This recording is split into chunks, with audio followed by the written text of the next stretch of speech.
Soros went after Obama. I mean, stated, but that's a detail. Or Santos, he was around 20 at the time. He stole the checkbook of a man his mother had been caring for and used it to rack up around $1,300 in fraudulent checks, according to Brazilian court documents. To make matters worse, this elderly patient his mom had been working as a caregiver for was deceased at the time George took his checkbook and forged his signature in order to buy luxury clothes for his boyfriend. And despite him insisting he's committed no crimes in America or abroad, Brazilian police records indicate a different story. That George actually confessed to the crime over a decade ago, not just pleading with the store owner through a Brazilian social media platform, but I mean, all that stuff's fine as long as he's honest about it. You know, I mean, I don't care that stuff happened. That's the other thing. I think the Republicans care.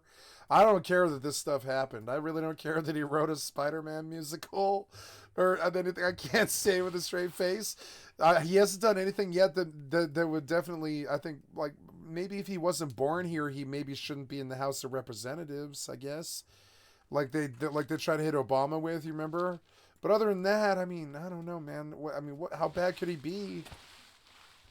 Hearing in front of authorities in 2010 and admitting to the fraud alongside his mother, while also telling him he was a white professor, according to police documents. A white professor. And I think one of the wildest discoveries I made while researching this video is the fact that his lawyer for this was reportedly convicted for his connection to a gang-related murder and was defending George while on house arrest. That is just something you can't even make up. As far as the store owner goes, he recalls having to pay for the stolen items out of his own pocket at the time, recently telling Mother Jones how visibly deceitful George came across. Now, George didn't acknowledge the fraudulent checks again until this year when he agreed to a $5,000 settlement and a confession in exchange for avoiding prosecution. The reason he just now settled this thing is because when Brazilian police tried to subpoena him originally in 2011, George was mysteriously nowhere to be found. He wasn't with his mom. It turns out he wasn't even in the country. He wasn't even in Brazil. Oh, he was in Brazil. Because I guess, for whatever reason, George decided to leave Brazil behind right then and make a new name for himself up north in the land of... Did he naturalize legally? Opportunity. Echo.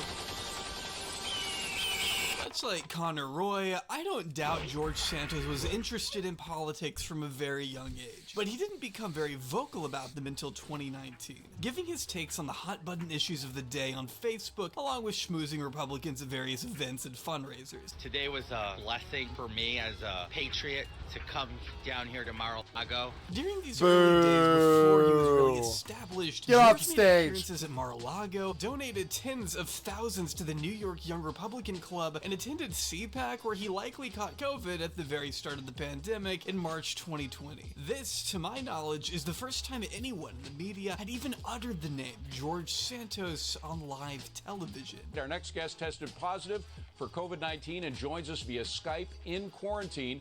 Welcome, New York congressional candidate George Santos. George, great to see you. How are you feeling right now? I'm in recovery. And it was also shortly after he launched his first congressional campaign running for the U.S. House of Representatives in New York's 3rd congressional district. George was going up against the incumbent Democrat Thomas Suozzi, who ended up taking the win by a surprisingly narrow margin, actually. 2 weeks after Election Day, Democrat Tom Suozzi has won re-election representing New York's 3rd congressional district. Suozzi had 53%, Republican challenger George Santos 47%. Traditionally speaking, the Nassau County Republican Committee would otherwise be pretty strict about letting a newcomer into the fold with such minimal political experience, but the pandemic dissuading anyone else from running, coupled with the fact that the county had moved more towards the left in recent years, meant George was kind of the sole Republican candidate and became the nominee by default. And while his campaign would inevitably prove unsuccessful, it would give him the chance to mingle with constituents and work the media circuit, essentially priming his voter base for a grand return in 2022. Hey everybody, George Santos here, running for New York's 3rd congressional district. I will fight socialism until my last dying breath because I despise it. Socialism has been tried in every country and failed miserably. And I count on you to send me to DC to represent you. We need as many volunteers as we can get for this process. I think it's about time we put Thomas Suozzi into the retirement section. In many ways, this race was a way for him to make an impression, which he certainly did, networking with the Trump family and buying entire tables at young Republican events. What's pretty funny, though, is that despite all his efforts, George didn't even live in the district he was trying to represent. And when reporters pointed this out, George claimed an address that in actuality belonged to his campaign treasurer. That same treasurer who would later admit to fraud and to implicate George in a scheme to embellish his finances, but trust me. Oh no, look at these Republican thieves just steal and get indicted. We'll get to that too. It was also during this first congressional run that fellow candidates in other districts began to wonder how legitimate his fundraising claims really were. There seemed to be a pretty wide gap between what he said he had raised and what he had actually reported on campaign finance disclosure forms. Dirty liar! Pants constantly afire. Pants afire constantly. He had raised almost no money. Everybody in politics exaggerates a little bit, but he was saying he had a six-figure. If you don't know what it is, I'll tell you. If you don't know what it is, it's the American Taliban. If you don't know who I'm referring to, I'm not gonna tell you that. I'm just gonna leave it there. It's the American Taliban. We all know who it is. If you don't know who it is, I'll say it. It's the Tea Party.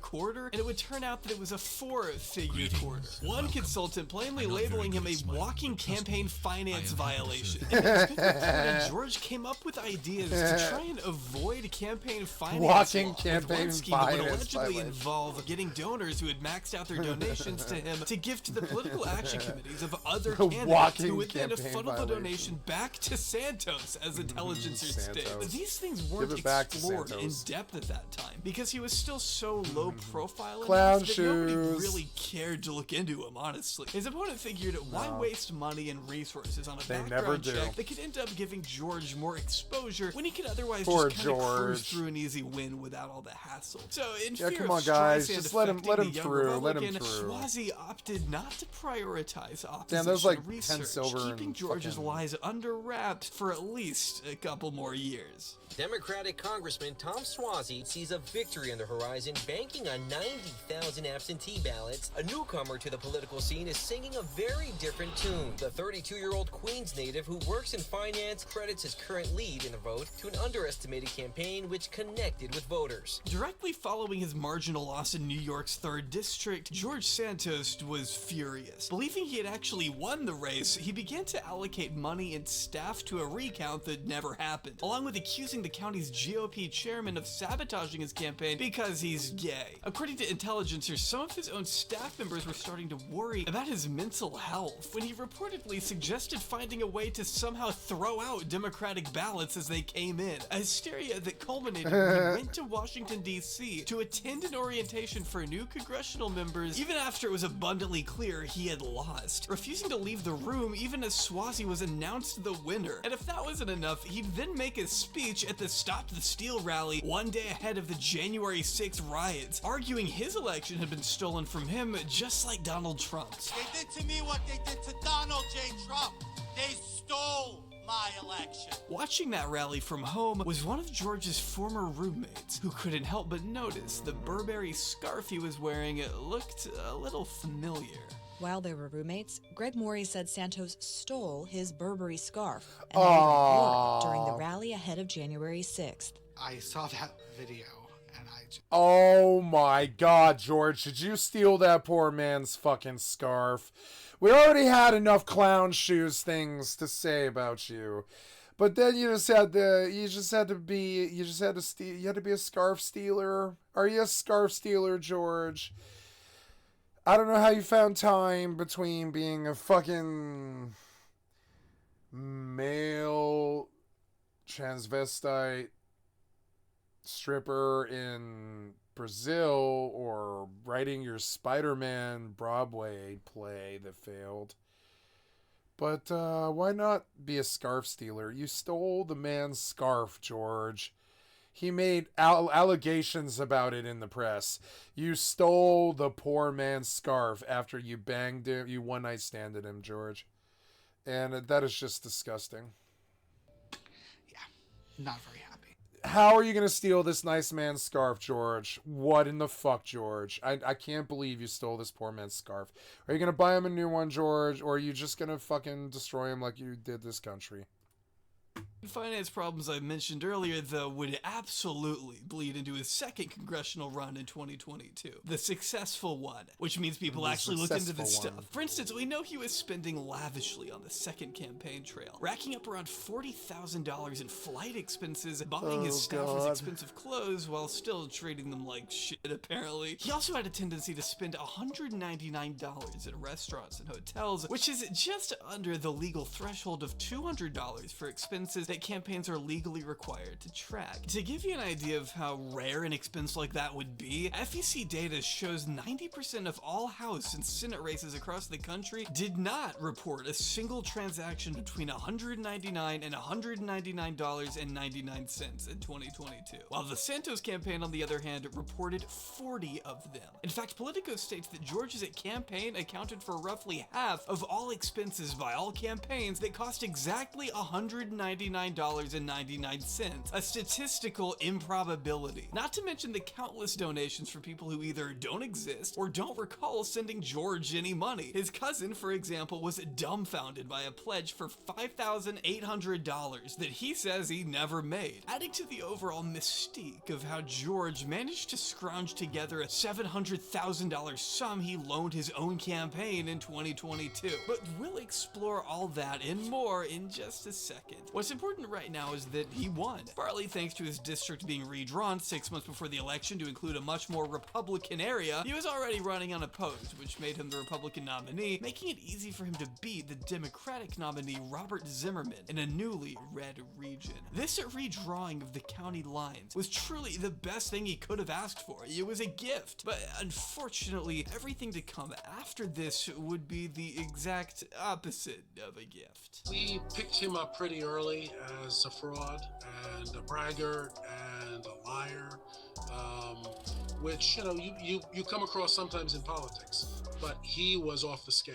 But first, a brief word from our sponsor, Fume. Fume is a flavored air device that uses plants and behavioral science to help you trade out your negative habit for a positive one. Fume uses cores infused with plants such as peppermint and cinnamon for delicious, all-natural flavors. Fume uses no nicotine and no vapor, just natural, plant-flavored air to make replacing your bad habit an enjoyable experience. It's tasty, and the device feels super well-weighted in your hand. It is perfectly balanced and fun to fidget with. Stopping is something everybody puts off because it's hard, but Fume aims to help with that. Having served over 150,000 customers with thousands of success stories, there's no reason that can't be you. Head to tryfume.com/Jobbery or scan the QR code and use code Jobbery to get 20% off your order today. But I've got to warn you, that 20% off deal only lasts through December 1st, so you better hurry, otherwise it's 10% off, which is still pretty good in my opinion, but what are you waiting for? Go to tryfum.com and use code Jobbery when you check out. Huge thanks again to the wonderful people over at Fume for sponsoring this one.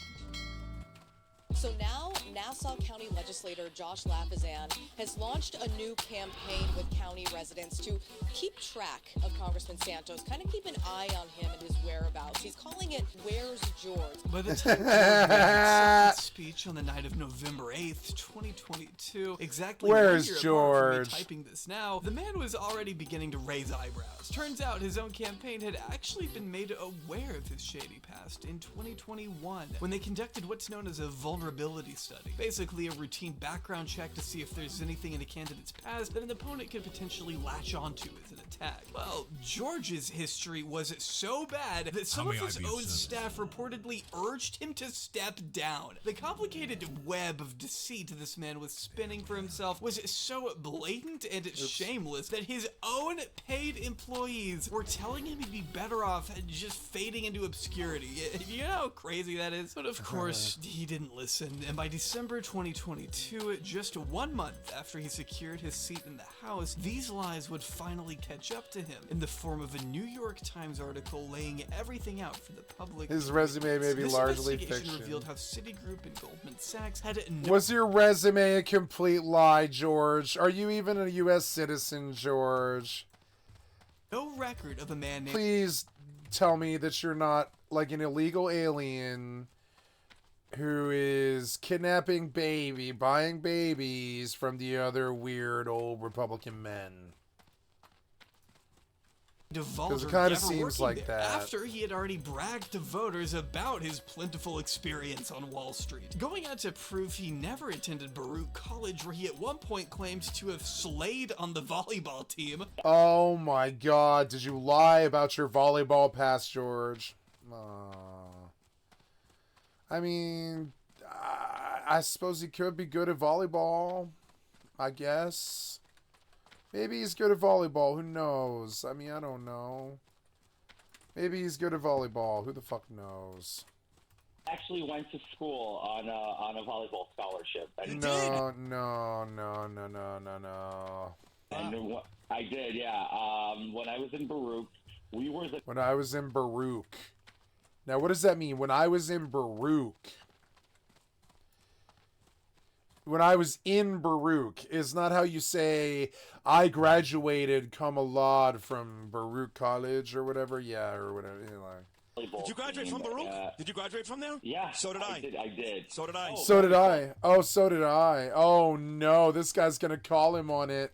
Great school, great institution, very liberal, but very good professors who don't show their bias, which is very interesting. But that's a whole nother conversation. But it's funny that we went to play against Harvard, Yale, and we slayed them. This one's pretty funny. We went against Harvard, Yale.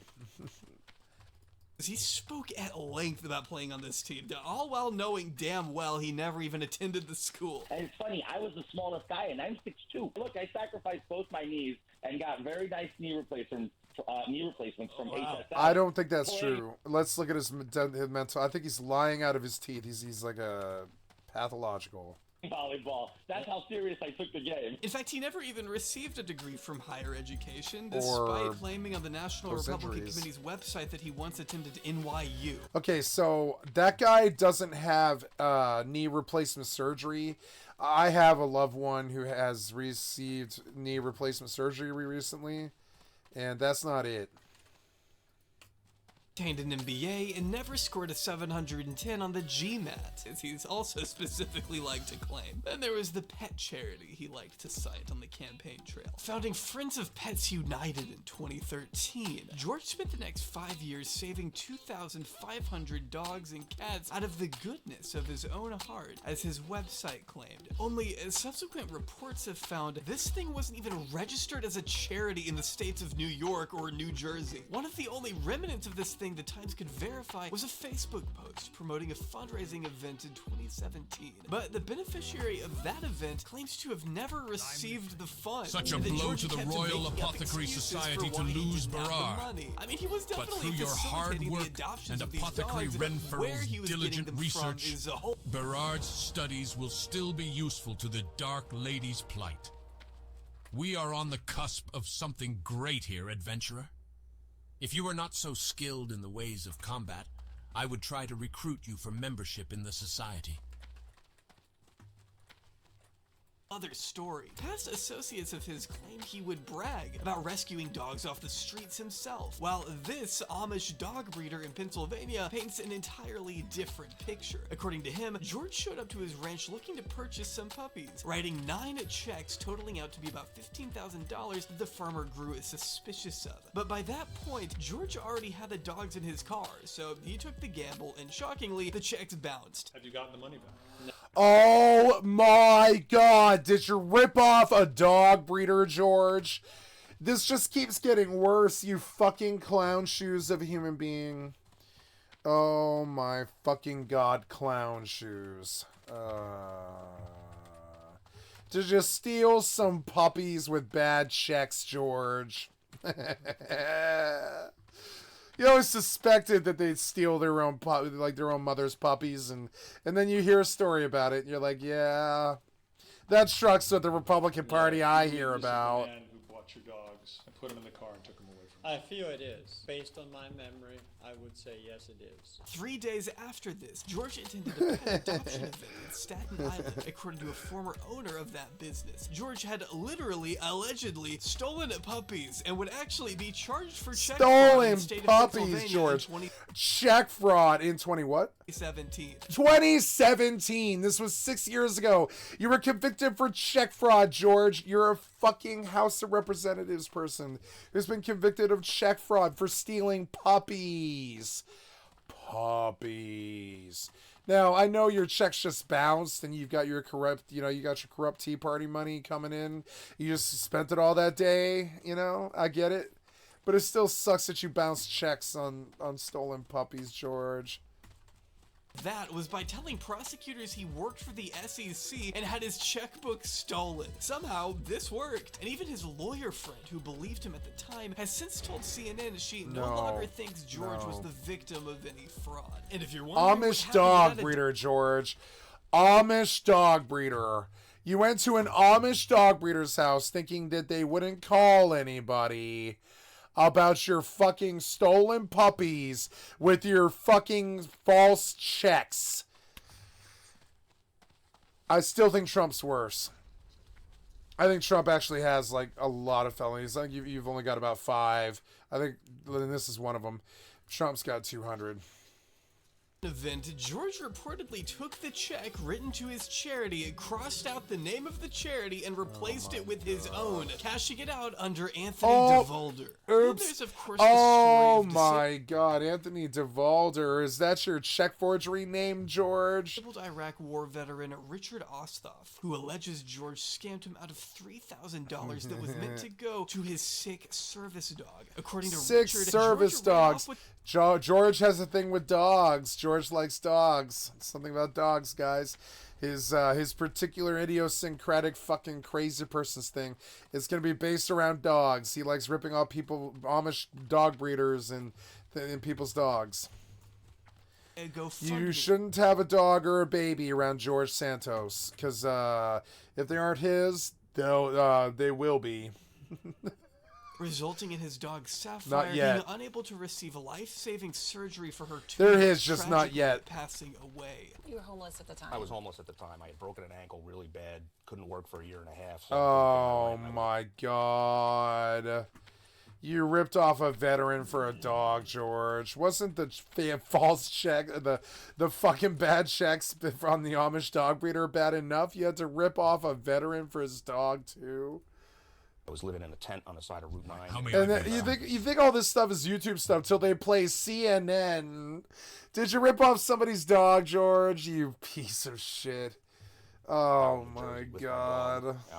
And she had already had that growth growing. It was getting bigger and bigger by the minute, it seemed. I finally decided to take her to the vet to see what they could do to have it removed, and they gave me a $3,000 quote. Richard says he was first introduced to George's charity by a vet tech, and that George seemed confident he could get the funds needed to save Sapphire's life. He said he was very respected with his charity. It would help me very much to get the money in sooner amount of time than later. Through George, or Anthony DeVolder's charity, Richard's friends and family all pitched in to help, along with his old Navy buddies and even strangers who he had never heard of. Watching this thing gain traction over the course of a couple of months, it must have been really encouraging for Richard to see. And for a moment, it really seemed like Sapphire, a dog who had saved his life on multiple occasions, would finally receive the treatment she needed. But according to him, George complicated things, only allowing Richard to go through his preferred veterinary clinic in New York rather than Richard's local one, which wasn't the easiest for Richard considering he was homeless and couldn't drive at the time. But George assured him he'd at least make up for it by paying the tolls and gas money, which he never did. Richard never got any of the money, in fact, and about 4 months later is when Sapphire passed. Of course, if you listen to George, though, it's all a big distraction and that he never allowed a dog to die, providing it 0 pictures, by the way, of all the pets he supposedly saved, but whatever. How are we supposed to believe him here when he's also presented no evidence he did any charity work for kids with skin conditions like he's previously claimed? According to his old campaign website, he and his family engaged in helping children with EB, but as executive director of Deborah of America, a global consortium of organizations working on behalf of people with EB, who knows, quote, all the global EB charities, notes, there is nothing in their database or general records to indicate George and his family's volunteerism at all. Even SOS EB Healthy Kids, who advocates for children with EB in Brazil, has found no records of George's family ever donating to their organization, which is probably why this line about helping kids with EB was removed from his website entirely and replaced with a more generic and difficult to verify line about him supporting at-risk children and American veterans, but still never actually showing any proof. The Times also brought up George's alleged $750,000 salary and over $1 million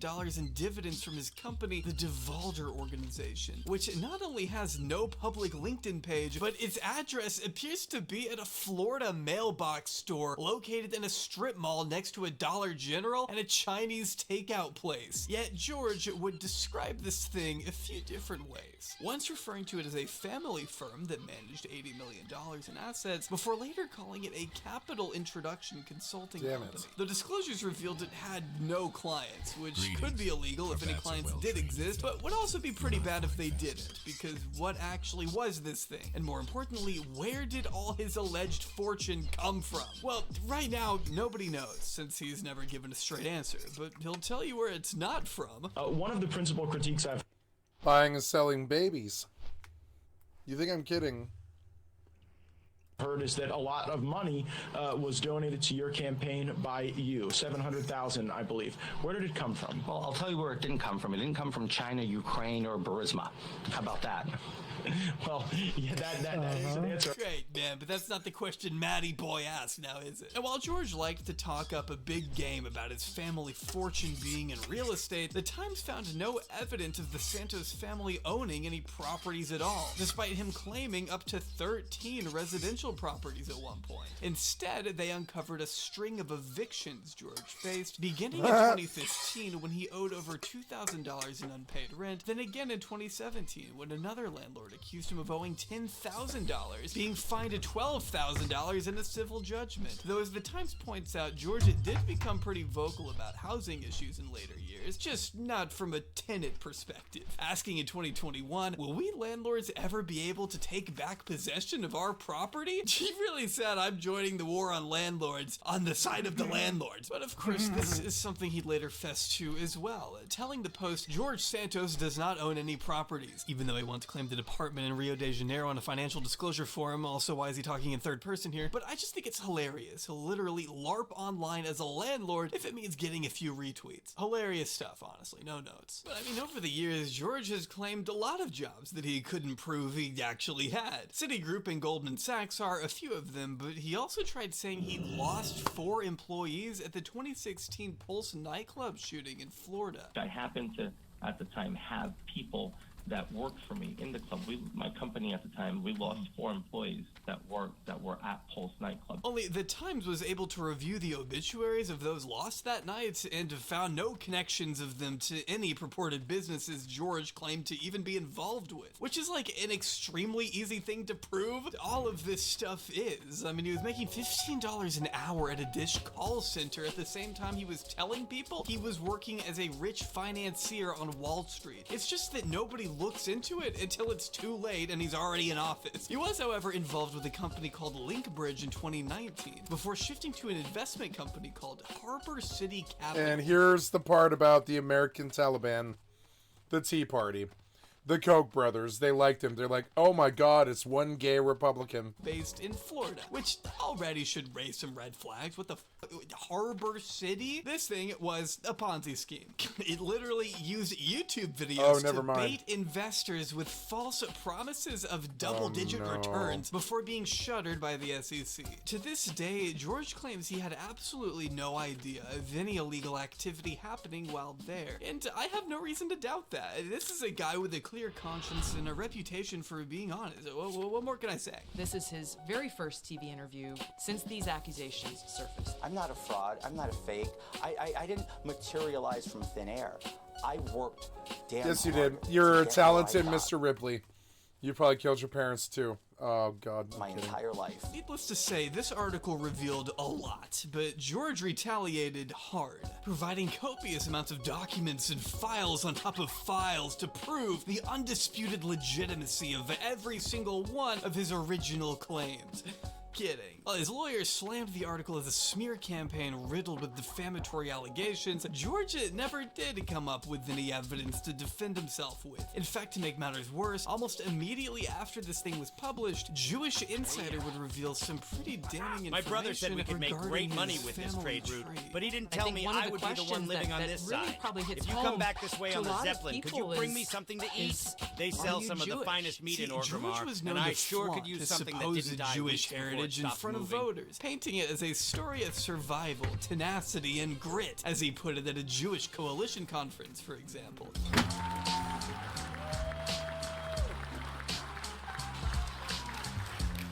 Oh, good morning. Shabbat Shalom to everybody. He talked about it all the time to voters. You know, my grandparents survived the Holocaust. Well, Jewish lasers in space. I'm a Jew, trust me. He was literally at a menorah lighting the very night before the New York Times article dropped. He made no secret that his maternal grandparents fled Jewish persecution in Soviet-led Ukraine before escaping the Nazis in Belgium and finally settling in Brazil. Until it came out that his grandmother was actually born in 1927 and would have been 13 by the time he claimed she left Belgium in 1940, while married to her husband. It would also seem George's grandfather was, by all indications, Brazilian, according to a historian from the University of Rio de Janeiro who specializes in the entry of foreigners in Brazil from 1939 to 1945, exactly the time frame we're looking at here, which conflicts with the initial story that his grandfather escaped Stalin's Ukraine in the 20s. In fact, according to the historian, only 2 foreigners entered Brazil from Belgium by the name of de Valder, but they arrived separately after the war in 1948 and 1955 and left pretty soon after. Though he did acknowledge George's great-grandfather, who arrived in Brazil at the end of the 19th century, according to an extensive genealogical record of the Santos family. Finally concluding, George has an interesting family history with nice and important people. I suspect he doesn't have the slightest idea of this. For that reason, he invented ancestors. Now again, multiple family records show your maternal grandparents were born in Brazil, and a genealogist told CNN there's no sign of Jewish and or Ukrainian heritage, and no indication of name changes along the way. At that point, George had been cornered. He went from basically being gifted a seat in the House of Representatives on a silver platter to becoming enemy number 1 of the media before he was even sworn into office. Within the ranks of the United States Congress, there's felons galore, there's people with all sorts of shiesty backgrounds, and all of a sudden, George Santos is the Mary Magdalene of the United States Congress. Breaking his silence the day after Christmas with an appearance on WABC and an interview with the New York Post, telling the Post, "I am not a criminal and that my sins here are embellishing my resume. I am sorry." Chalking his lies about Wall Street up to a poor choice of words and admitting he never graduated from any college, adding, "We do stupid things in life," before finally hitting us with the quote of the year. In his interview, George told the Post, "I never claimed to be Jewish. I'm Catholic. Because I learned my maternal family had a Jewish background, I said I was Jew-ish." But that's just not even true. The man literally called himself halachically Jewish just a month before the election at a US-Israel PAC meeting. Literally, nobody thought he meant Jewish. He clearly wanted people to think it. Whatever. I feel foolish just trying to understand any of this.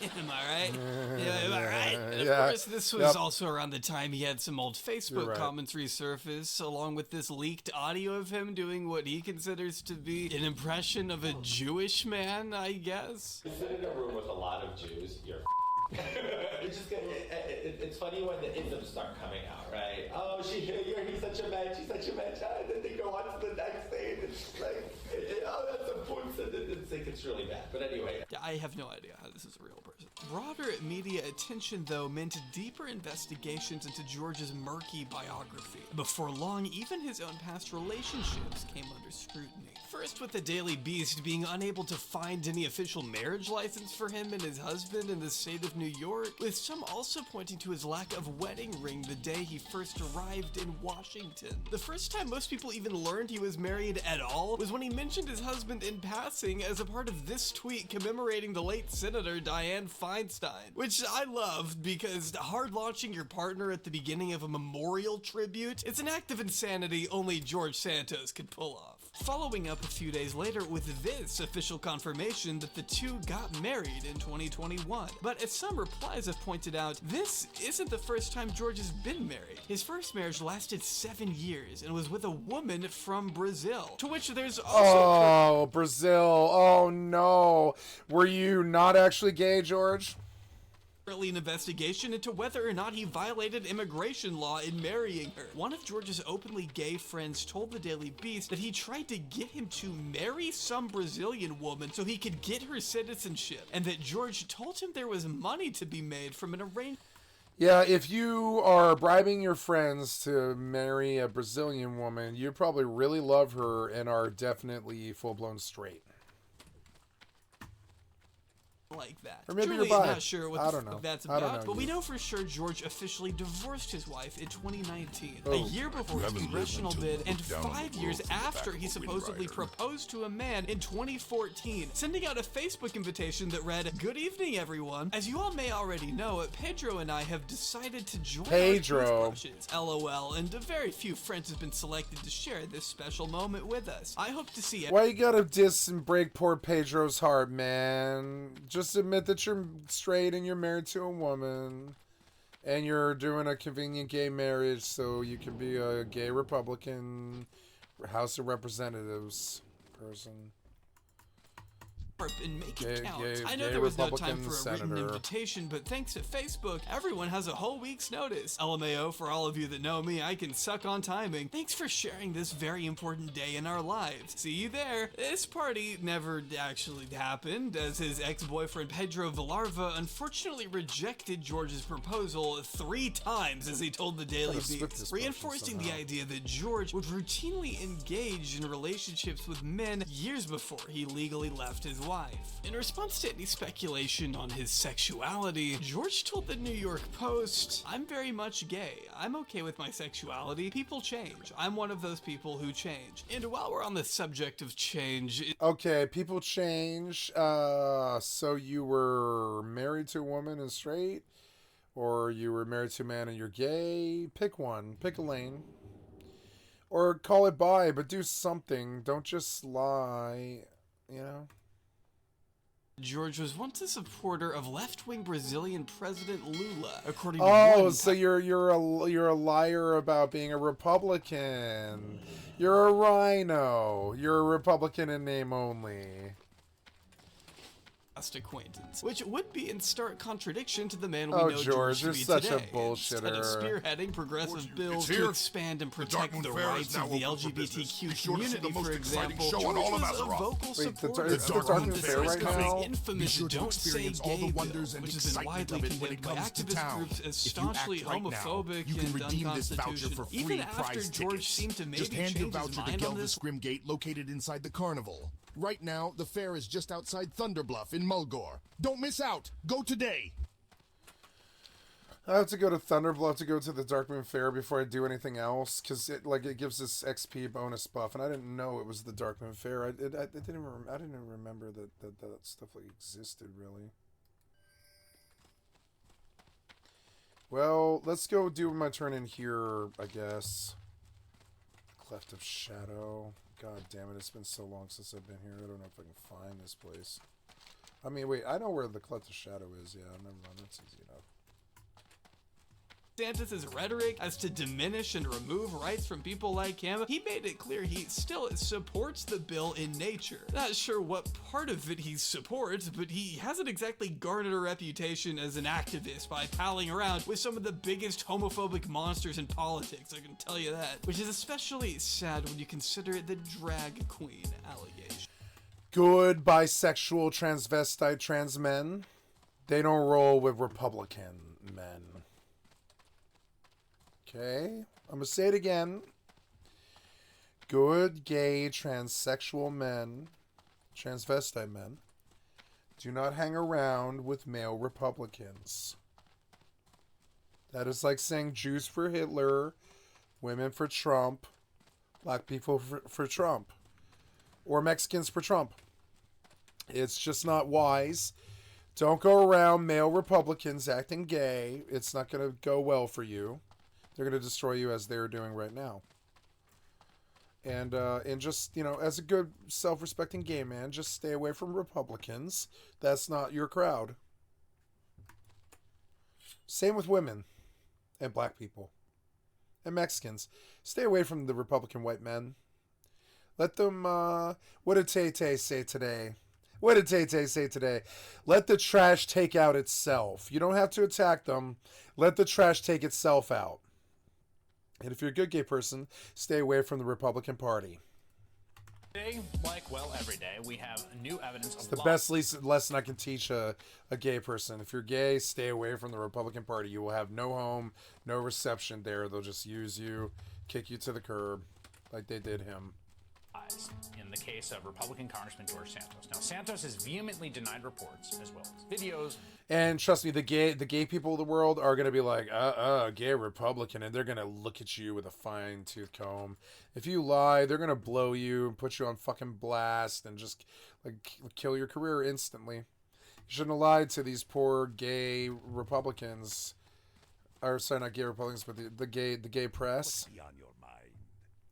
Don't lie to the gay press, they'll attack you. Told MEC News show him participating in drag shows. One of the top stories. Yeah, and so they're like, you're fabulous, fess up. And he's like, nope, I'm Republican and I hate gay people now. And they're like, no, you're fabulous, fess up, or I'll fucking destroy your career. And he won't do it, so they're destroying his career. Look. You may have heard, if you're already familiar with Fess George up Santos, to being fucking fabulous. You're fabulous. Look at you, you're fabulous. You should feel no shame.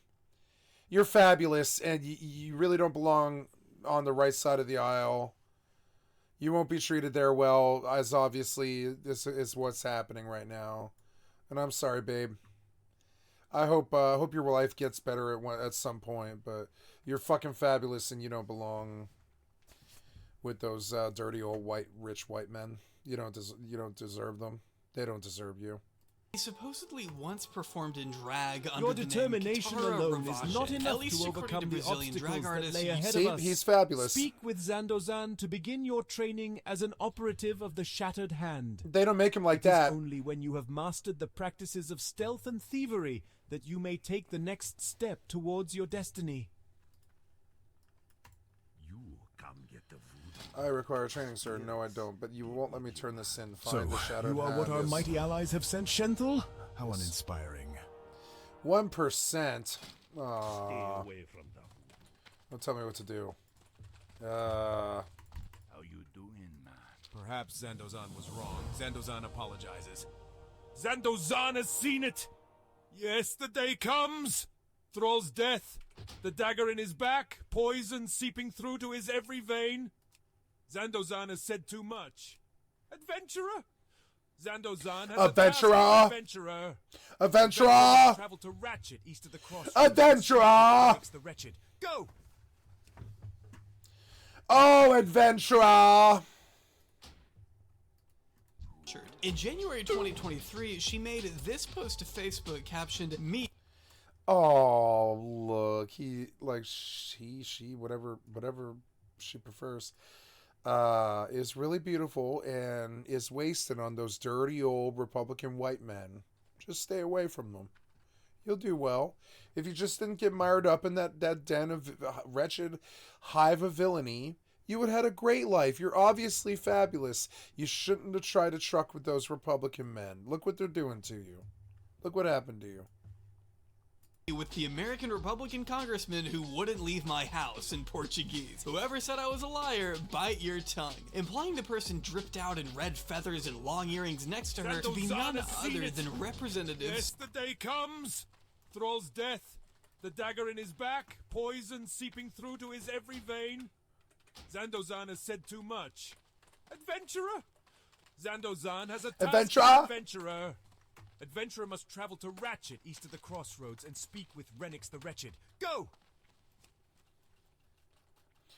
Renix the Ratchet. Oh, I go to Barons now, huh? I guess I do. Or no, I guess I could do RFC.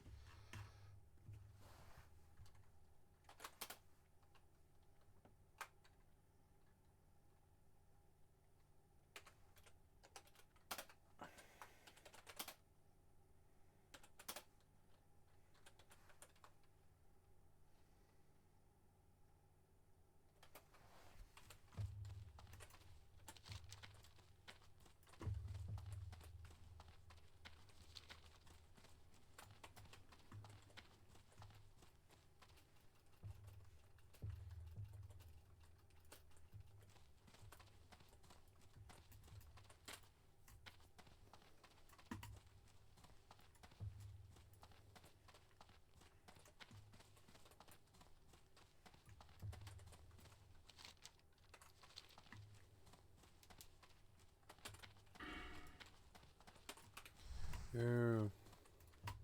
The images originally appeared in a Brazilian newspaper in 2008 and were substantiated by an unearthed interview in which one journalist alleges he spoke to George's Katara nearly a decade prior. For even friends serve their own ends, adventurer. Our great war chief knows this, and to prove that there are warlocks within the Horde who do not wish to destroy it from within, or gain control over it, I have volunteered to aid our young leader in any way I can. The primary task set upon me by our great war chief is to root out the creatures responsible for infesting our Lord's great city with demonic influence. The Burning Blade is one threat, but there are others. The Searing Blade, for instance, who make their home in Ragefire Chasm, secretly attempting to subvert innocent members of the Horde. If they are to be stopped, then their leader must be slain. A Felguard named Taragamon, the Hungerer. Kill him and his heart will appease Thrall, of this I'm sure.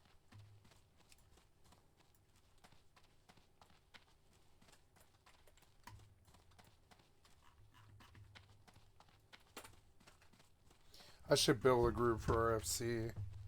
It's a good time to do it, but I want to go get the Dark Moon buff first. Oh, wait, no. Dark Moon in Classic is way, way different. You don't get that fancy XP buff, I don't think. But there might be a quest there, I think. I don't know. Maybe there is an XP buff. I can't remember how Dark Moon works. Classic.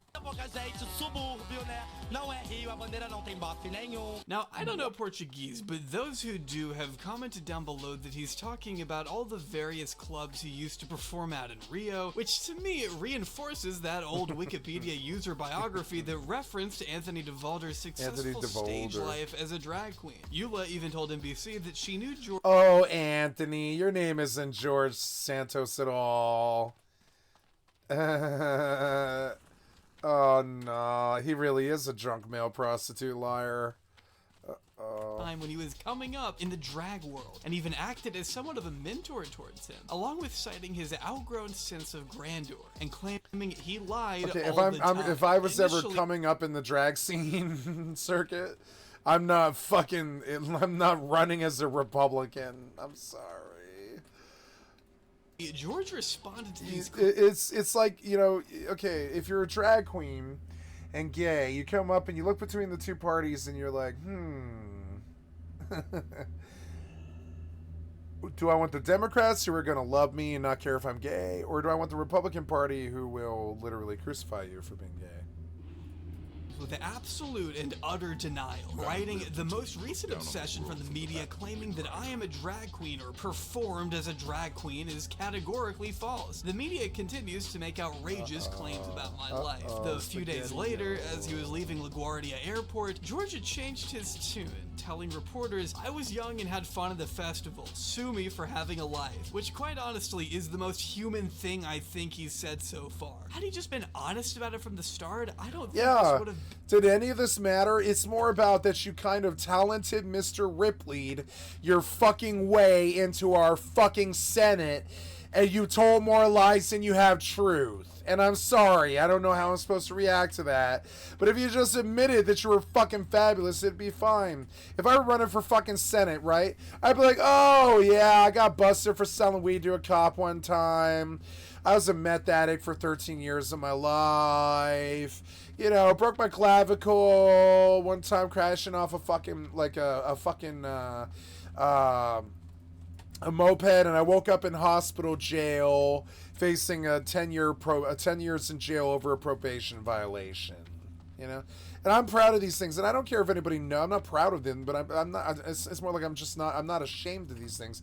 And I'm not proud of them either. I'm just, you know, I'm not ashamed of these things. I'm not afraid of hiding them. I'll tell anybody in the fucking public who I am. See, and that's what they want, George. I'm sorry, your name is Anthony DeVolder, but Anthony, what they want from you, Anthony, is it's just the simple truth and the unabashed, like unashamed approach of a real person. But you talented Mr. Ripley this entire fucking situation. And I don't want talented Mr. Ripley's in the United States fucking Senate. Some of us actually take America fucking seriously, unlike you fucking ass clown, fucking clown shoes bitch. Get the fuck out of here. story. And it's not that I care about like what you did or who you are. I'm talking about lying 50 billion lies right on camera to the press, to the Senate committee, probably to the head of whips. You probably lied your way all the way to the top. And we don't like people like that. We're not ever going to respect you. We don't like people like that. We don't like it when you fucking drag queen your way to the top of the Republican Party. You know? That's okay, but it's just like, that's a weird party for a drag queen. George can be honest about this, but still repeatedly lie and change his story when it comes to other personal details about his family, for instance. Even as George made several amendments to his biography as more lies were exposed, there was one notable detail that remained a part of his website throughout it all: that his mother, Fatima DeValder, died in 9/11, which, by the way, was already a subject of debate because in classic George Santos fashion, he initially quantities, but the most beneficial exchange for you is to hand in a set of 10 at once. I will enter your deeds into our records when you hand in your signets. As a result, you will earn recognition from Orgrimmar for your duty and service. The spirits of the Stone Talon Mountains are angered, for goblins and their servants are plundering and burning the land. So the land has cried out, and those who listen for such things have heard. Cirith Stonebreak, a promising shaman of the Horde, was sent to Stone Talon. She reports massive deforestation at the hands of the goblins and requests aid. Meet Cirith in Stone Talon. To reach her, follow the road west of the Baron's Crossroads. She is camped near the Great Wood Vale.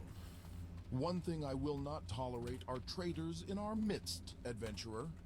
But I would be a fool to play my hand so early.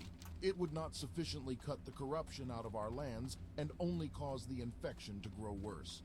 But you, a young adventurer, could go places my agents could not. Could learn the truth. Could find the true head of the beast.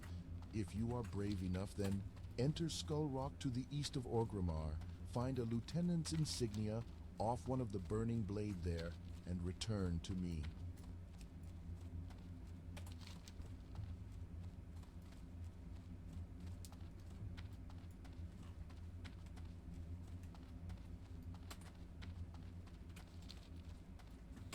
Thunder Bluff and Mulgore.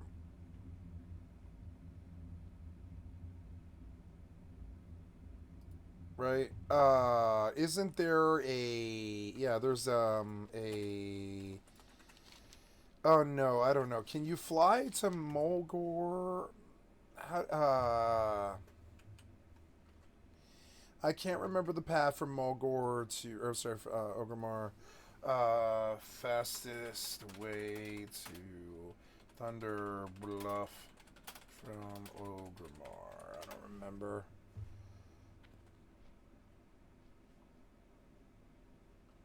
The Western Zeppelin Tower. Okay. Okay, so we go do that next. Yeah, or no, I guess I gotta go to Stone Talon too. I might as well go to Mulgore because I have a turn in there for Darkmoon Fair. And I might as well take all the other stuff. Yeah, like we're gonna just look for any other quests in this city that are of level 60. That's the only ones left in Orgrimmar. What's all that? Burning Shadows, Burning Blade, Fanatics, Lieutenant, and all this. Oh. Yeah, those are like level 12 quests and stuff, and I could go over to the Barrens. And the Barrens goes to Mulgore, right? Oh yeah, Mulgore. Yeah, I remember now. The whole horde pilgrimage, yeah. Or I can take the I can just take the Zeppelin.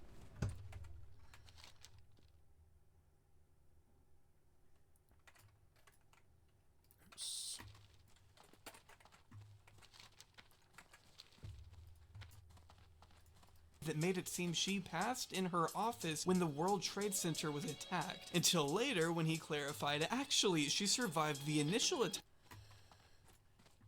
Oh my God, George! Did you lie about your mother being in September 11th? But passed away a few years later when she lost her battle to cancer. Only further reporting has indicated that Fatima DeValder wasn't even in the country in 2001. In a visa application. Oh man, George.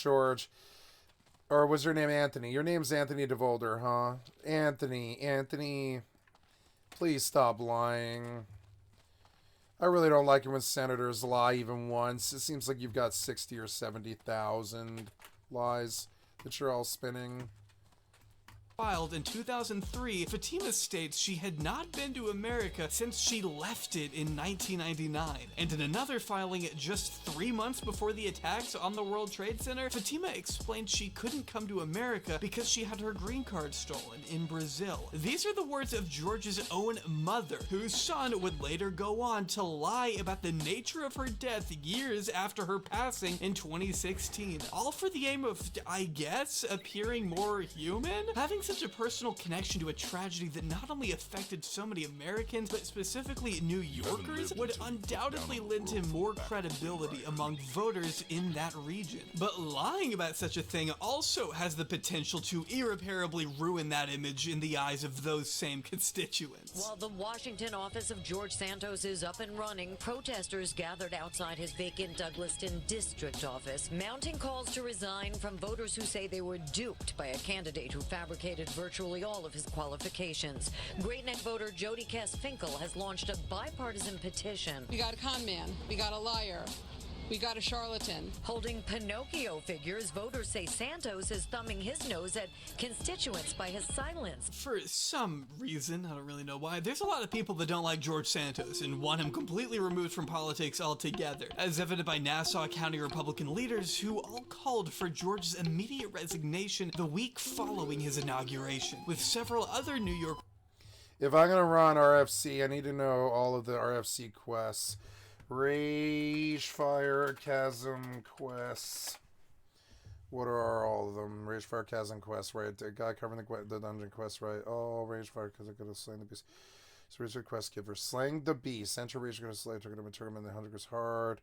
Searching for the lost satchel. Testing an enemy's strength. The power to destroy. Quests that are part of a quest chain. Hidden enemies. Hidden enemies. It must be level 9 to sort of pick up quick. So it's going to reach fire questions. Rewards. Hidden rewards. Chris of Ogrimmar. Hammer. Axe. Turn last session may give some of you your first ever uncommon slot items. Chris of Ogrimmar. Hammer of Ogrimmar. Axe. Okay. Featherbee Bracers. Savannah Bracers.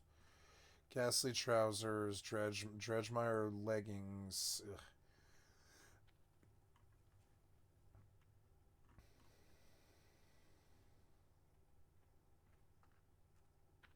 I wish it was a sword. Damn it. Oh, yeah. Hidden enemies. So I just picked that one up, right? Yeah, I did. I got hidden enemies now.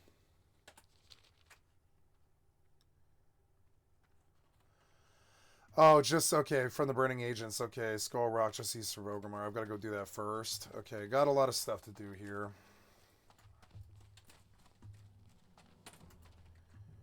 Oh, George. You're such a liar. I mean, we always knew it, but...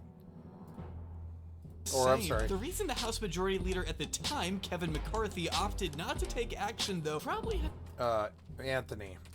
Sorry, I keep messing. I didn't know your name was Anthony. To do with the fact the Republicans only hold a narrow majority at the moment and need pretty much all the seats they can get. And this is all despite one of George's fundraisers being indicted for impersonating a McCarthy aide on the phone to a big donor, but that's actually completely separate from George's own personal legal problems.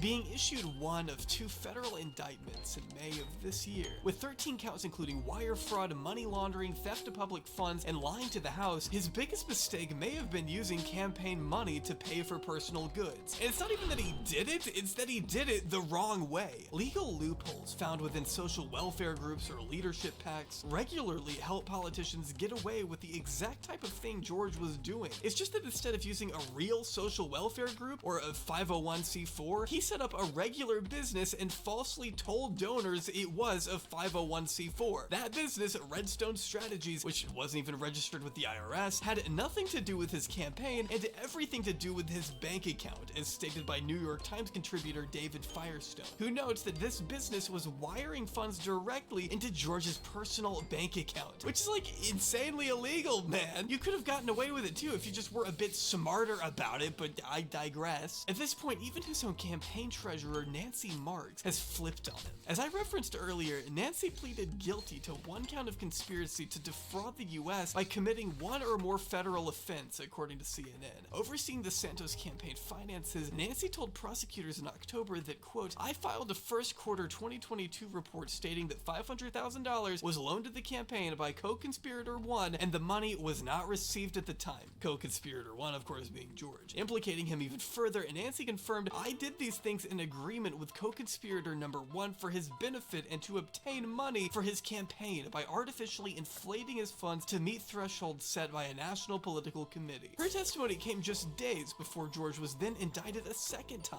with U.S. Attorney Breon Pierce stating Santos is charged with stealing people's identities and making charges on his own donors' credit cards without their authorization, lying to the FEC and, by extension, the public about the financial state of his campaign. Santos falsely inflated the campaign's reported receipts with non-existent loans and contributions that were either fabricated or stolen. So, among other things, George is now being accused of stealing the personal identities of donors to make over $44,000 in charges over the course of 8 months without their knowledge. Because these donations often exceeded federal campaign contribution limits, George would just say the money came from his own finances, which wasn't true. At one point, allegedly charging one donor's credit card $12,000 and just sliding the majority of it into his own bank account. I mean, it's so sloppy, it's ridiculous. And throughout it all, he still says he's not taking a plea deal, maintaining it wasn't him and that he can still prove his innocence. Well, it's almost a month and a half later, and we're all still waiting on him to do that. Despite all of this, and even after stepping down from his committee assignments in January, George has continued voting on bills regularly, looming in the background of hearings, usually keeping to himself, in between getting chewed out by Massachusetts Senator Mitt Romney. Romney telling Santos in that chamber, you don't belong here. He's a sick puppy. He shouldn't be there. It wasn't very Mormon of him. That's what I can tell you. That's not to say George can't hold his own in the good Twitter spat. Trust me when I say he's good at popping off at random people, beefing with this random guy on numerous occasions just for the sake of it. Everyone's coming after him. I mean, that's why he must see himself as our generation's Rosa Parks. Mitt Romney, the man goes to the State of the Union of the United States wearing a Ukraine lapel pin, tells me, a Latino gay man, that I shouldn't sit in the front, that I should be in the back. Well, guess what? Rosa Parks didn't sit in the back, and neither am I going to sit in the back. His allies in the House seem few and far between at the moment. Sure, he's got Marjorie Jewish Space Lasers Taylor Greene on his side, but he's also lied about his interactions with other members like Kristen Sinema, who he claimed was very encouraging and welcoming to him, while she insists that two have never spoken, which has got to make you feel a little bad for the guy. George isn't a saint by any means, but has he really committed any crimes?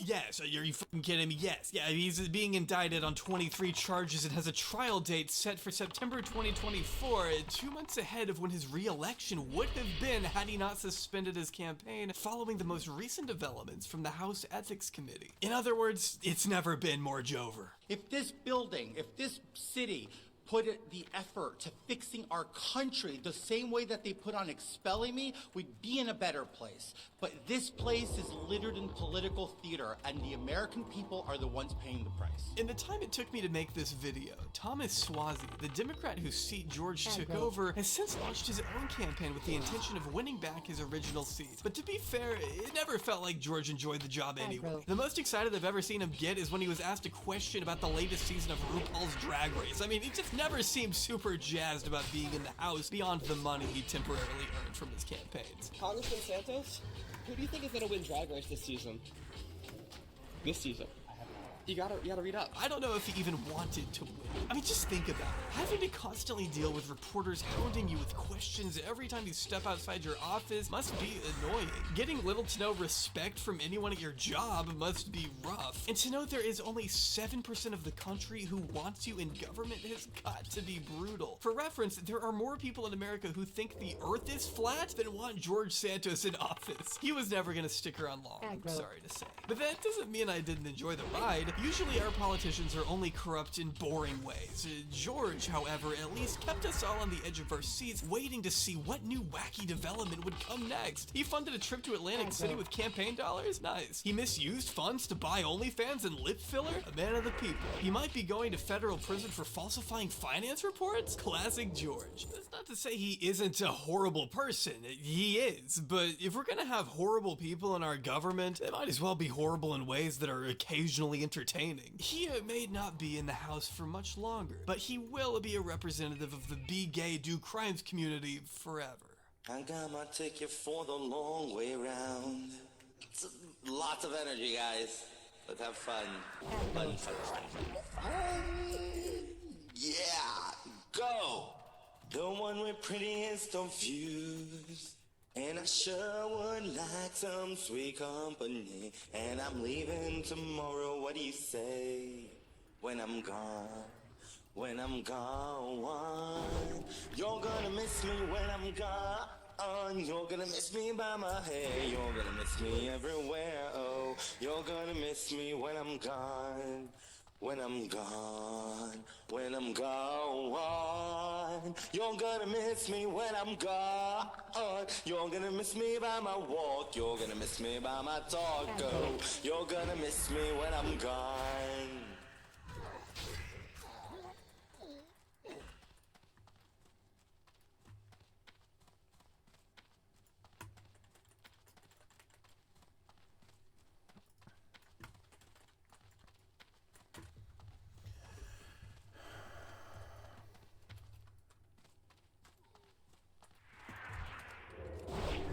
Aggro.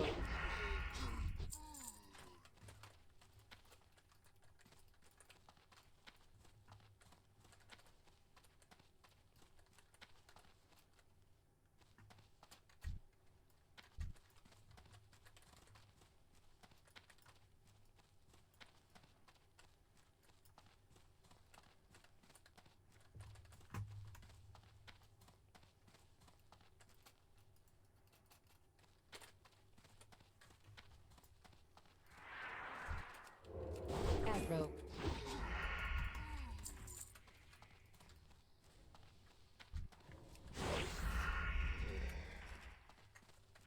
Aggro.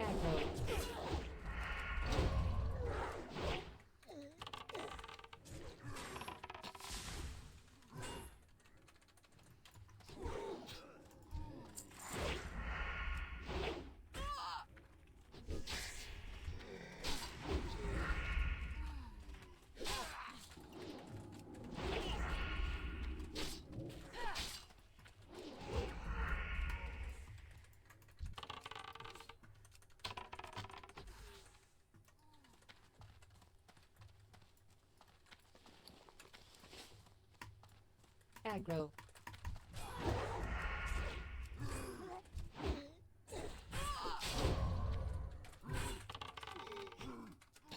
Aggro.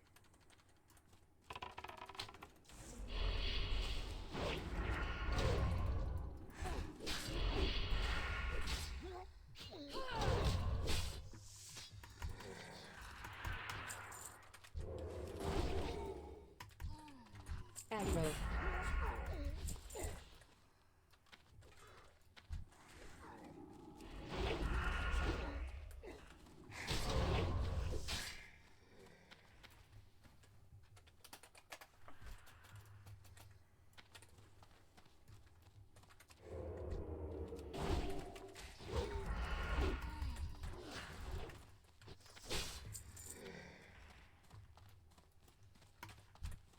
Aggro.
This was good. It was funny.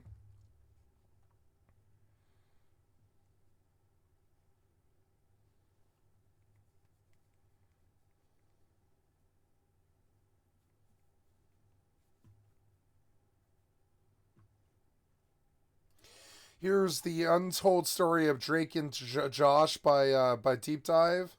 I've subbed and liked to your channel. That's Drake. That's Drake. Damn it, loud. Josh, and it's all love, people. Back together again. We're all good. Fucking loud. So, what do you look like? It sucked anyway. Oh, you. Me. Hi, I'm Jake. And I'm Shelby. Welcome to Deep Dive, where we dive deep into told and untold stories. If you've heard about it, it's probably in a deep dive. Now, today we are going to be diving deep into the cult classic Nickelodeon live-action sitcom Drake and Josh. The highly problematic Drake and Josh reboot that almost happened, but never did, for shocking reasons. And finally, the real truth behind the tumultuous and one-sided friendship between Drake Bell and Josh Peck. So grab your life vest and comfy sneakers, because we're diving deeper than we have before into the dark, dark world of Drake and Josh. Speaking of comfy sneakers, today's sponsor is Vessi. Vessi sneakers will change your life and have your back in any weather. You know, like when you're walking in the rain or step in a big puddle in the grass and your sneaker and socks get all wet? Well, I don't know. I've never seen Drake and Josh before. Feeling than soggy sock. I assume it's good. It's Disney, isn't it? I'm sure it's good. Now, not only are they 100% waterproof, they also keep your feet dry all day long. So Vessi sneakers are my go-to shoe that I have right next to my front door. Vessis are made from Dymatax, a dual climate knit material, keeping those toesies cool in the summer, but also warm in the winter. They are so lightweight and breathable, it doesn't feel like they should be waterproof, but they are. I live in a city where driving isn't the norm, and you have to walk every day to grab your coffee and groceries. I love my Vessis in the style every I can slip them on quickly, and I'm out the door to run my errands, knowing my feet will be dry and comfy all day. So get your bestie a pair of Vessis this holiday season. They would make the perfect gift under the tree and for your loved one's feet. Check out Vessi's holiday sale at vessi.com/deepdive and get the style and size you want now before they sell out. Now, if you missed the sale, use our code DEEPDIVE for 15% off your entire order. And thank you again to Vessi for sponsoring this video. Now, speaking of feet, let's get back to the Nickelodeon show, Drake and Josh. Jared Drake Bell was born on June 27th, 1986 in Newport Beach, California. When Drake was just 5 years old, his father, Joe Bell, realized Drake had a knack for impersonating people he had seen on television. Oops, it got quiet again. I'm sorry. So it's a lady. I didn't know. The new ones are just weird. Yeah, I haven't seen. I have no idea even what the show is. I have no concept. Like literally out of left field for me. I don't know anything about it at all. This sounds like it's two boys. I don't know. Oh, no, it did. I don't know. Yeah, it's acting up. It's weird, but yeah, sorry. The style everyday classic. I can slip them on quickly, and I'm out the door to run my errands, knowing my feet will be dry and comfy all day. So get your bestie a pair of Vessis this holiday season.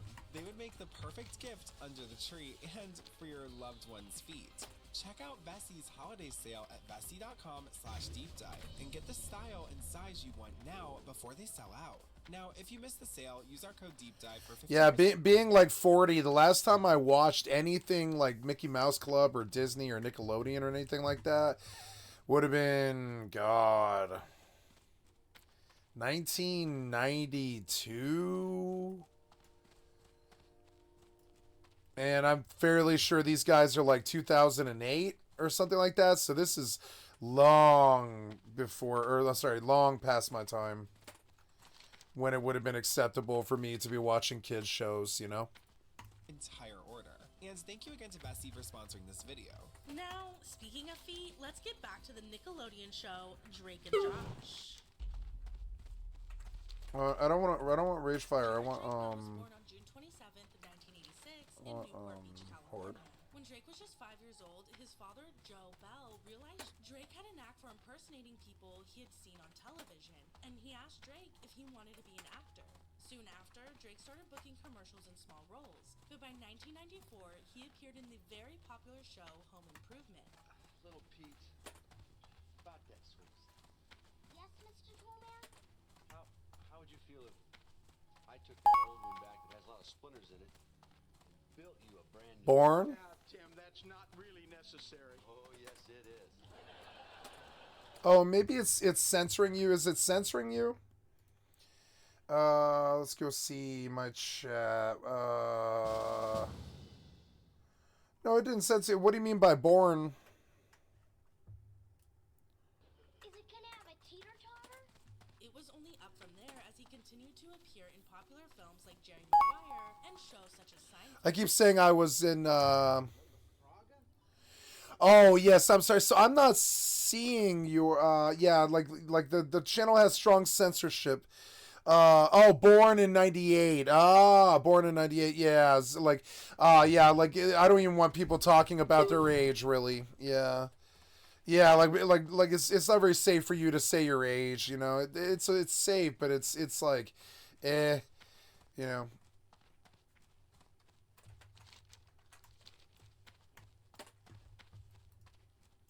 So it's, yeah, probably the word born is probably censored. Sorry about that. All members of the Horde are equal in my Or eyes, or adventurer. age, we have all or suffered many burdens. yeah, it doesn't And if want it were you. not for wisdom and honor, then we would be no better than the Scourge or my people, while our blood was tainted by the demon Manaroth.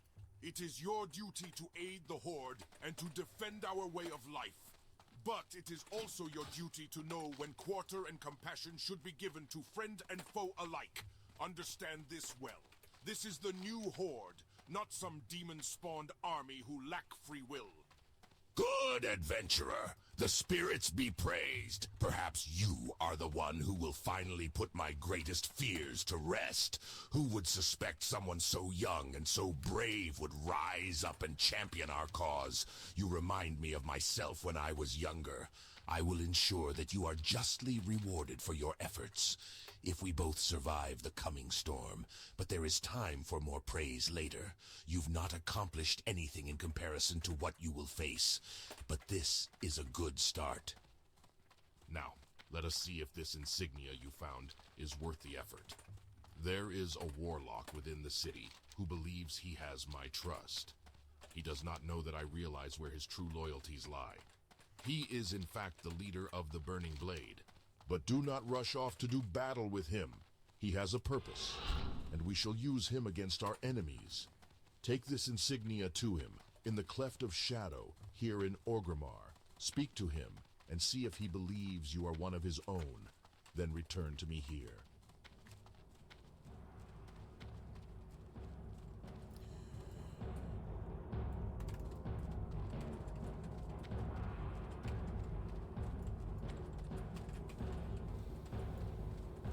Listen closely to what you are told, and do not quickly trust or distrust, for even friends serve their own ends, adventurer.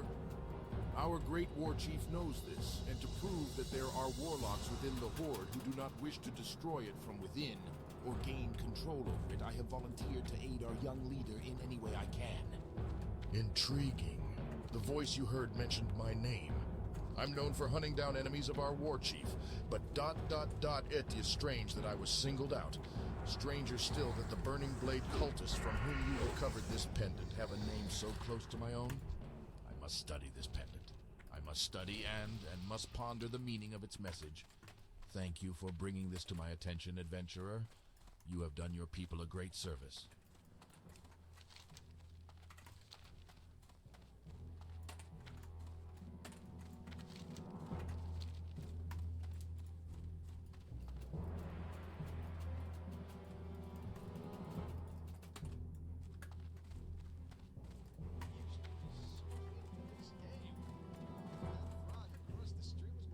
Life. Yeah, then you went on to... That's a good game. Double jump! Eat the fly! Eat it! Thanks a lot. Yeah, beat it. By 1999, Drake had built a pretty impressive resume for a 13. Oh, that was the actor. Thanks a lot. Oh, that's one of the actors on Seinfeld. Okay, I was like, what's the significance of this? That's either Drake or Josh. I don't know which one. Yeah. Huh. Yeah, beat it, By 1999, Drake had built a pretty impressive resume for a 13-year-old. So it was a no-brainer to cast Drake as a regular on the new Nickelodeon live-action sketch comedy, The Amanda Show, created by Dan Schneider. The Amanda Show was a spin-off from All That, with the main host and star being Amanda Bynes. It was a variety show where the starring kids really got to showcase their comedy, ad-libbing, and acting abilities. Kids, what do you want for breakfast? Cereal! Meatloaf! Cereal! Meatloaf! Whoop-dee-dee! Have a bowl of me! Huh? Who are you? I'm Loaf, and I'm here to tell you about my young-tastic new cereal, Meatloaf Crunch! Meatloaf Crunch! I love crunchy meatloaf though. Oh, dude, when the meatloaf gets all crunchy and burned, that's like the best. That's like the best food gets, really. Crunchy meatloaf, man. That's a white kid Just thing. 1 year later, in the year 2000, a new guy by the name of Josh Peck would be cast on The Amanda Show. I did my first move. A foundation that we will build the destruction of the Shadow Council on, once and for all. Tell me all he said, and leave not one word out. It may be more important than you realize. Oh, number two, don't apologize. You have done nothing wrong. You've done nothing wrong, number two. It's more that I apologize for the censorship. I know you're an adult and must be slain. But I mean, return to the Cleft of Shadow and enter Ragefire Chasm, adventurer. Find these two leaders of the Searing Blade and kill them. But be careful not to let Niru know it was you who did this. You must retain your identity as one of his sisters in arms.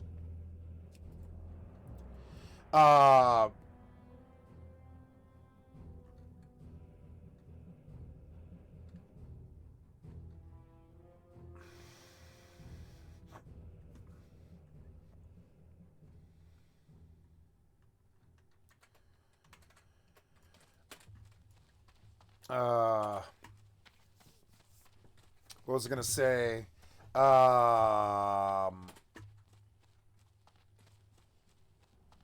Yes. I am so sorry. Now you need to apologize. You are a good person. You've done nothing wrong. Nothing wrong at all. Like, no need to apologize. I'm the one who must apologize. This is my fault. My censorship affected you. And I'm sorry. That's to protect the kids in my channel. It's to protect me. I don't want the age. I don't want the numbers in the channel. I don't think you can say numbers in my channel kind of thing, you know? You can say numbers, but you gotta say them individually and stuff, because, like, certain numbers are blocked. It's all a different message, you know? Oops. Shit, I went too far, son of a bitch.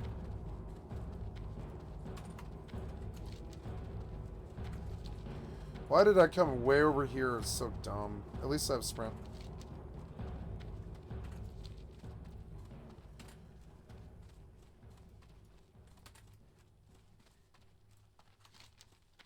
I'm waiting for your kitty cats.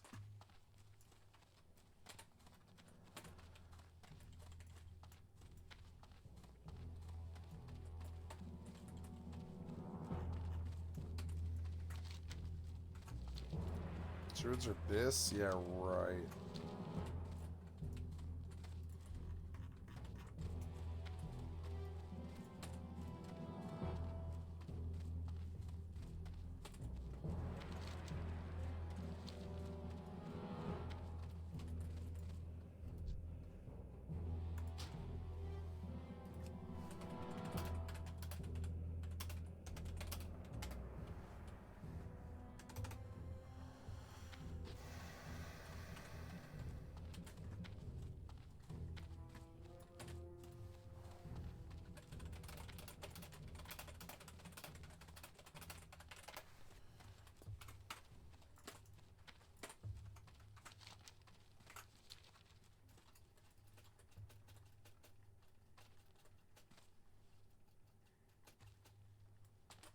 Nope.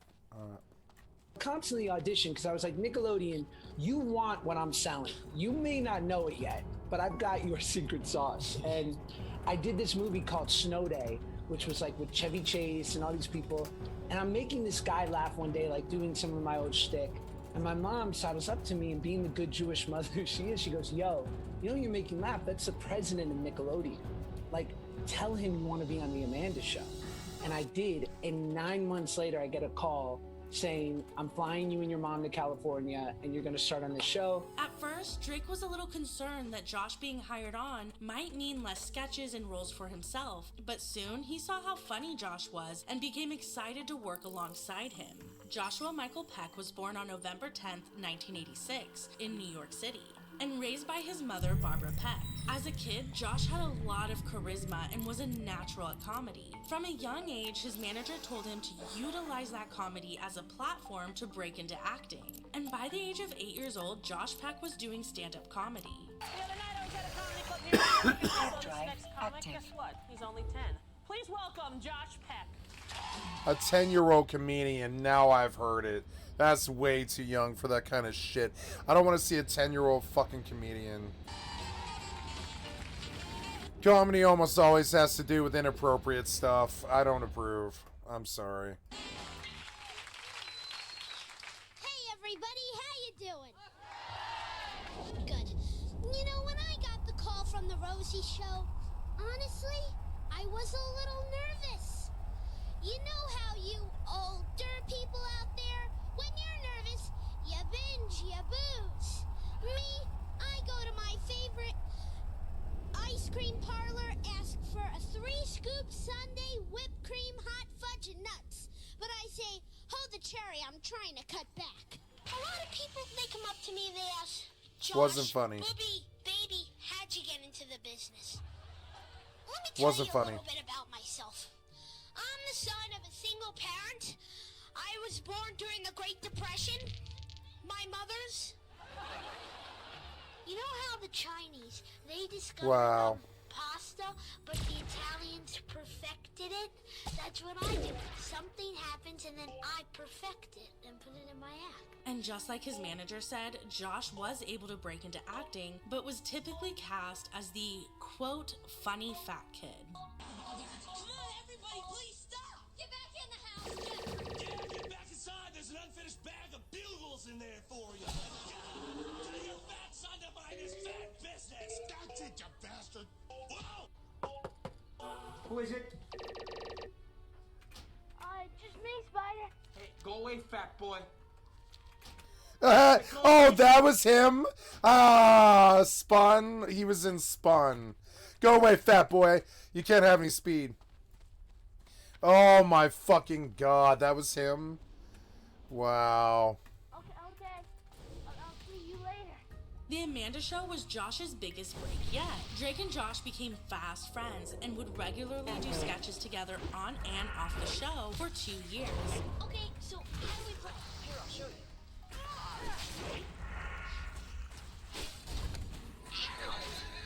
Okay, now. Okay, is it my turn yet? No, that's good. I got it. It's got it. What's that for? Okay, chicken. What did you say? Chicken. Wait. How'd you guys eat my brownies? We did not. No. Crazy. What you have to realize is that we really... Their comedic chemistry would become a launching pad for a whole new show that would take both of their careers to the next level.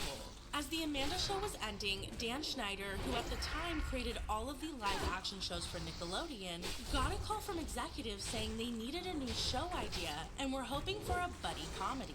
Dan was on the set of The Amanda Show when Drake and Josh were doing a sketch. The script only said... That's good. Thank you. Thank you for the trespass. You know, it's my fault. Drake and Josh completely ad-libbed this entire scene. When Steve Milaro, a writer and producer for Nickelodeon, turned to Dan Schneider and said, "There is your buddy comedy." Or thank you for forgiving me.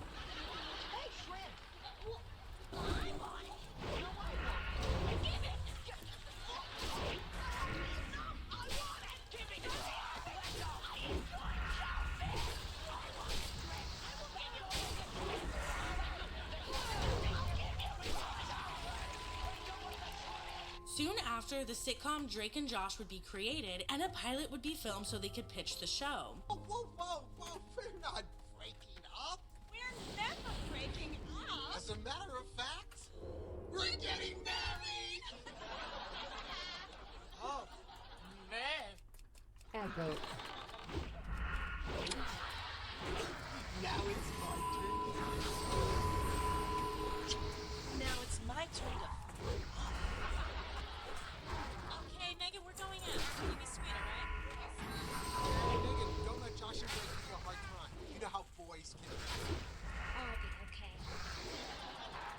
That's my little princess. Good night.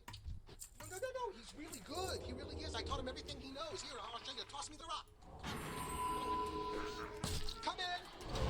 Nickelodeon, however, decided to shelve the show for an entire year in favor of the Nickelodeon show Romeo, which released in 2003.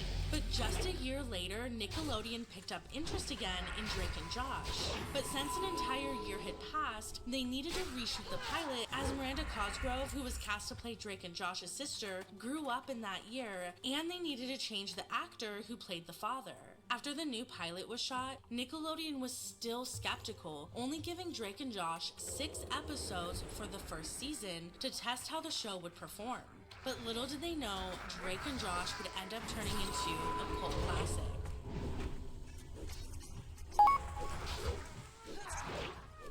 Oh, really? Yeah, that is cool.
Drake and Josh premiered January 11th, 2004 on Nickelodeon to 3.2 million viewers, which was Nickelodeon's highest rated series premiere in nearly a decade. It was official, the Nickelodeon Renaissance had begun, and despite Nickelodeon's skepticism at first, Drake and Josh quickly became one of the top 10 most watched cable shows and the top rated live action series among children aged 2 to 11 years old. Drake and Josh would carve out its own lane in the entertainment industry and define an entire era of children's programming. Marketing research was showing that young boys and girls were more drawn to products and advertising if they saw older teenagers and young adults using them. So in the 2000s, Nickelodeon was looking for just that kind of renaissance in the network's live-action programming. Coming off of The Amanda Show and Moody's Point, Dan Schneider was veering toward much older themes. And with the popularity of Teen Nick's airing of Canadian teen drama Degrassi, Nickelodeon was getting edgier and edgier. So with Drake and Josh, the theme was set in high school, and the characters were written to deal with somewhat edgier themes and punchlines. How adults relate to what kids want, and in many ways dictate what kids want through what they decide is okay for a children's show. Well, I don't know. I'm surprised we got with a lot of the stuff that we got away with on the show because we were a kids show, you know. I mean, there's scenes where I would sit down on an airplane and I get the middle seat and I get to sit between two hot girls and I'm like, oh, all right, and I've never met them, and I turn to one and I start making out with her, and then I look at the other one and I shrug and I start making out with her, and I mean, I'm like, this is Nickelodeon. Like, how? This is not MTV. This is not Showtime. This is not HBO. Like, how is this okay? But all right, and it aired, and they made it. Josh was cast as the comedic relief, but also as the stereotypical, quote, fat, goofy kid character. And Drake was cast as the, quote, rebellious, handsome musician. Together, their chemistry would take prime time by storm and would cause the second golden age to dawn on Nickelodeon since the 90s. Really? Okay. What's the Nickelodeon machine like? Awesome. It's loud. it's changed so much. They since, keep bumping the when we were volume there, 'cause we around. were- and I keep I'm sort of having- proud of the keep fact, going like, I too feel loud, like we I'm were the sorry. last of the, like, all that Keenan and Kel, Yeah, Amanda yeah. show. So back then, you know, there was no social media. It wasn't like we got these kids young and then we're going to make them pop stars and superstars and build this huge thing. It was just kind of like, yeah, kid, like, you're great. Come do your job and that's it. But this time, the shows would have even more longevity and be even more successful than the last. This was only the beginning, and Drake Bell and Josh Peck were officially celebrities. Now, once Nickelodeon saw the success of Drake and Josh, the show would renew for more seasons with at least 14 episodes per season. Unlike shows that decrease in views and ratings as the show runs, Drake and Josh defied the odds and actually got more popular with each season. Now, in 2006, season 3 would premiere, and Drake and Josh had been working together on set day in and day out for 6 years. Now, Drake Bell has always described Josh Peck as a brother to him, saying that he was even closer to Josh than his own brothers, since they essentially grew up on set together. Drake also always had a dream that Josh would be the Jerry Lewis to his Dean Martin. He wanted them to be the new age comedy duo. Dean Martin and Jerry Lewis got started performing together at the Atlantic City's 500 Club. Dean Martin sang on stage, much like Drake would perform, and Jerry Lewis was the goofy one, much like Josh, who would dress as a busboy and run around breaking plates, interrupting Dean Martin's performance in a comedic way. The problem with this was Josh didn't want to be the Jerry Lewis to Drake's Dean Martin. Josh was over being the goofy sidekick, and he was tired of being typecasted as the, quote, funny fat kid. Drake and Josh were now both nearing 20 years old, and Josh needed to seriously consider his future in acting, and how he could break out as a more serious actor. Between seasons 3 and 4, Josh lost around 110 pounds, saying that it was, quote, now or never. If he wanted to get lead roles in movies, this is what he needed to do. Well, I lost weight while I was doing Drake and Josh, like between the 3rd and 4th season, and yeah, between like 17 to 18, I lost like 110 pounds. Whoa. Yeah, like my biggest swing was I went from 300 to about 190. And no one ever. That's what I'm gonna complained do. about your I'm gonna weight, go for like 300 to any 190. producers or That's what I'm gonna directors, do. Or they just embrace it, like, yeah, let him be the overweight kid. Oh, they loved it. I mean, I was, especially in the early 2000s, like I was fulfilling a niche, like a thing, especially in like YA or kids TV. There was always the fat friend or the fat bully, and like that was a big part that was sort of my inspiration or motivation to lose weight. Was like, if I really want to act, I'm being relegated and stereotyped into these like 2 parts, and it doesn't seem like they're writing parts for people like me that's anything more than this. Right. I've always resisted being defined by like, that's what I hate, you know. I don't hate it, it is what it is now, but like I hated being the kid actor, the child actor, because I knew that triggered in people's brains.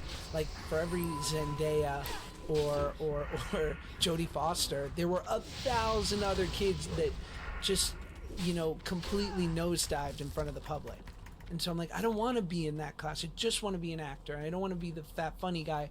I just want to be an actor amongst actors. Right. While Drake and Josh were filming the 4th and final season of their show, Drake, who was 20 years old, would move in with his then girlfriend Melissa Lingafalt, who was only 16 years old at the time. There we go. She I would didn't mean to even close appear in his the music video there. video Ah.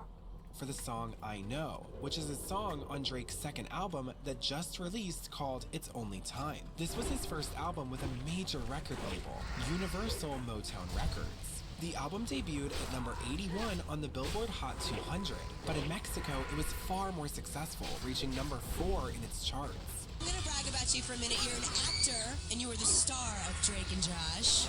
But you're also a singer. Of course, Drake and Josh is on Nickelodeon. You're a singer in your album It's Only Time hit stores yesterday, correct? Yes. So do people know you more as an Drake actor Bell. or I didn't know he as was a singer. Or do they just know you as both and just Actor. It's funny. It's really cool because lately it's been more the music and everything, so it's really exciting. Ah, so that's cool. Yeah. They like you more for your talent of singing. Yeah. Every girl loves a guy who can sing. I think. Drake and Josh ended at the height of its popularity in 2007. It was bittersweet, the end of an era. In the final episode, called Really Big Shrimp, Drake and Josh would recreate the very skit that started it all. Hey, where'd you get the big shrimp? Oh, some guy, Nick Mateo from Spin City Records, sent 3 dozen of them over for you guys. Well, then why are you and your friends eating them? Because we like shrimp. Move! Oh, great. It was just one shrimp. Buzzards. Oh, well. Hey, wait. Look. I want the shrimp. I want it. Would you give it to me? Give it to me. Give it to me. I want the shrimp. I want the shrimp. Enjoy Italians. Make a life. I will pay you $10. $10. I'll pay you $10 for the shrimp. Would you just move it out of my hand? I've been known to enjoy civilization.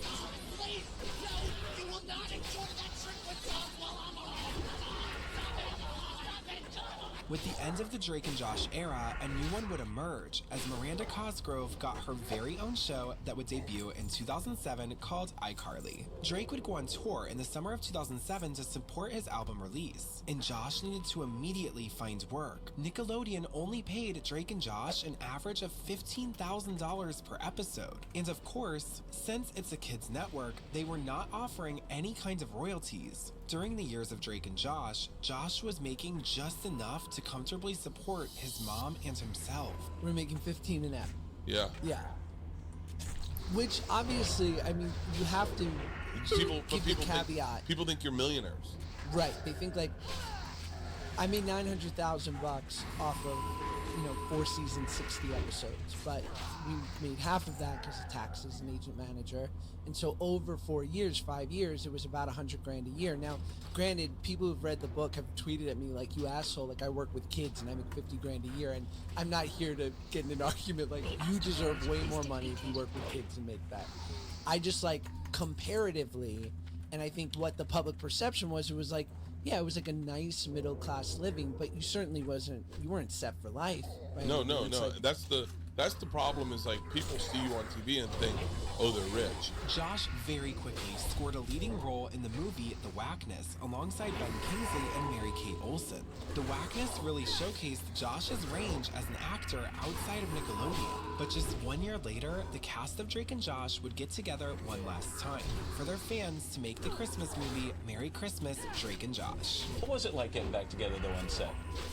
I mean, for me it was like riding a bike, because I don't know, just working with Josh, it's so comfortable, and we've been doing it for so long, so we just kind of got back into the groove. How long has the break been since you're actually doing shows? 2 years.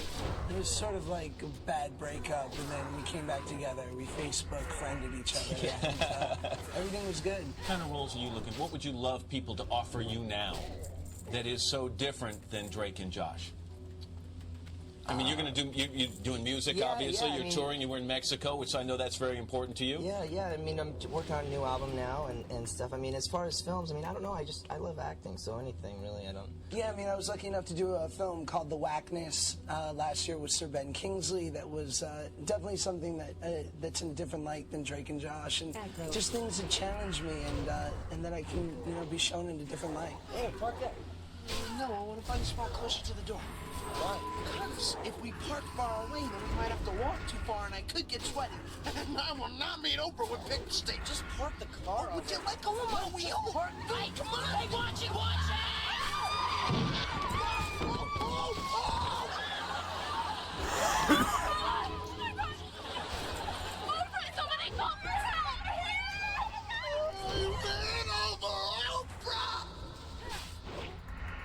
As the years went by, both Drake and Josh would continue on in their careers separately. Josh would voice Eddie in the Ice Age franchise and go on to voice Casey Jones in the Nickelodeon animated series Teenage Mutant Ninja Turtles. Drake Bell would also continue to work with Nickelodeon, playing Timmy Turner in the live-action Fairly OddParents movie, as well as voice various animated characters for video games, TV shows, and films. Although they had severed their career ties, Drake always expressed in interviews that he hoped they could reunite and continue their career together as a comedy duo. Drake even stated it wasn't his choice for them to go their separate ways, it was Josh's. I was so excited that we had this like buddy comedy thing going, and then when we just went off on Drake and Josh, it was like my dream come true. I was like, oh my god, I get to work with this brilliant kid who's gonna like we're gonna do this show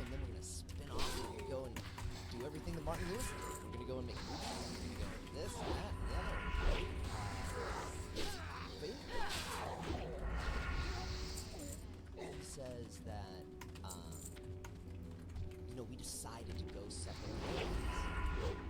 You weren't in on that. I thought we could just do so much cool stuff. Despite going in separate directions, to the outside world, it appeared Josh and Drake were still friends that supported each other. Hey Josh, you said 4 million followers. Calling me alive? I ain't calling you a truth though. Josh was quickly becoming a massive Vine star with millions of followers. Many celebrities at this time didn't really utilize social media in the way Josh Peck did. Josh used Vine to connect with Drake and Josh fans, make new fans, become friends with some of the most famous internet personalities, and to keep growing his career. I mean, it's like really social media because like, this is going to sustain you, so you don't have to take some job that just because it came around.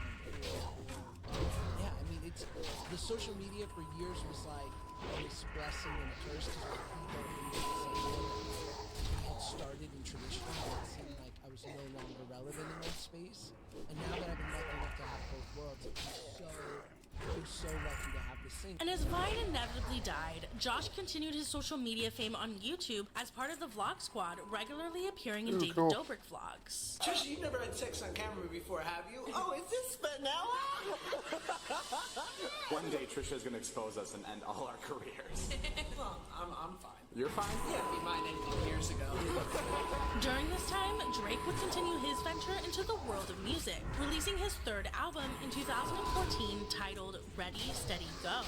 Josh Peck and the rest of the cast of Drake and Josh would even show up to Drake's 2014 drama-filled album release party in support of Drake.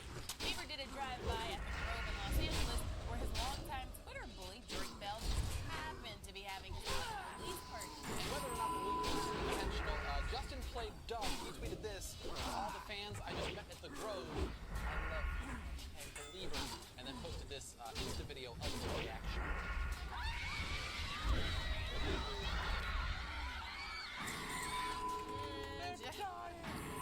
Justin has never responded to Drake's Twitter insults, so people are saying this was his way of letting his fans do the talking for him. While Ready, Steady, Go only hit 182 on the Billboard Hot 200, it hit number 5 on the Top 100 Mexico. This is when Drake really started to realize that his core audience was in Mexico and began touring in Mexico where his concerts would completely sell out. Josh Peck and Drake Bell's acting careers would cross paths again in 2015. A new show called Grandfathered was in development starring John Stamos. Both Drake Bell John and Josh Peck Stamos, auditioned wow. for the role of Gerald, John Stamos' character's newly discovered adult son. However, Josh Peck beat out Drake for the role. What's Grandfather? That was his show that he did with John Oh, okay, gotcha. Which is funny, I auditioned for, by the way.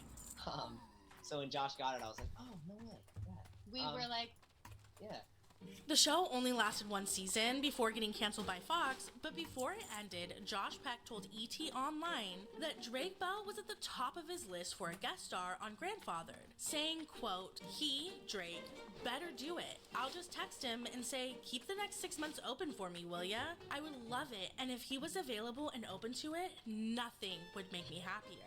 And for the first time in 7 years, Drake and Josh would be briefly reunited on a 2016 episode of the sitcom Grandfathered. You know, you remind me of my stepbrother. Oh, is he awesome? No, he's in jail for stalking.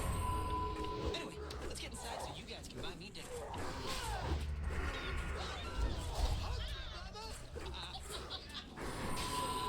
Let's take into shoot back to Dawson's for Jason. This is your first ever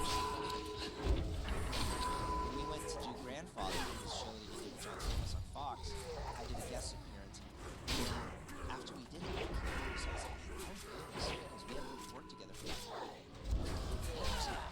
We done a scene together, and we fell right back into it. I'm like, there's something there between us that You know, it's once in a lifetime. I mean, it's a Martin and Lewis. Just 1 year later in 2017, Josh Peck and Drake Bell would make headlines everywhere, but not for the nostalgic reunion everyone had been hoping for. On June 17, 2017, Josh Peck married his longtime partner, Paige O'Brien, in Malibu. Drake and Josh fans quickly noticed the following day, as photos began to become available online, that Drake Bell was not at the wedding. Shortly after, Drake tweeted out, quote, "When you're not invited to the wedding, the message is clear." He also tweeted out, "True colors have come out today. Message is loud and clear. Ties are officially cut. I'll miss you, brother. As well as, always remember where you came from." Drake did end up deleting these tweets, but it was far too late. The fans and the media already got a hold of them, and Drake not being invited to Josh's wedding became a viral headline. Josh Peck got married over the weekend with Bell by his side. His former TV brother is feeling some type of way. I never thought it would be so simple, but I guess Josh found a way to decide. Over the weekend, photos from Josh and Paige's wedding surfaced on the interwebs. Josh's grandfather, co-star John Stamos, managed to get an invite, but the actors Drake and Josh family members were nowhere to be found. And when Drake caught wind of the photographic evidence, she just hit the fan. Did John Stamos just shade Drake Bell? The 53-year-old actor took to Instagram on Saturday to share this sweet pic embracing his grandfathered co-star Josh Peck. John captioned the pic, "I got invited to the wedding and I didn't even want to go. #honeymoon. Now, your Drake and Josh co-star Josh Peck just got married. Did you go to the wedding? No, I didn't go. What did you think about Drake's tweets that he didn't get invited? He was very miffed. I don't know. I'm just happy for Josh. I hope he has a good marriage. It's exciting. It's just like crazy to me that so much time's passed. Like so many of my friends and people that are on Nickelodeon with me are married now. It's crazy. Josh Peck responds to former co-star Drake Bell's tweets about his wedding. Spoiler alert, Josh is really hurt about the whole ordeal. An insider for Us Weekly reveals at Josh's wedding this weekend, some guests were asking Josh Peck where Drake was. Josh told everyone that he and Drake hadn't spoken in 3 years. They would tweet each other back on social media a couple times a year, but never actually spoke. Josh was really hurt. They aren't close anymore, and Josh had a very small wedding. Now, I know you guys did have a little bit of beef not too long ago. You know this is going to come up. Yeah, of course, it always does. So, just to recap, he did not invite me to his wedding. He didn't invite you to his wedding. Clearly, you were very upset about that.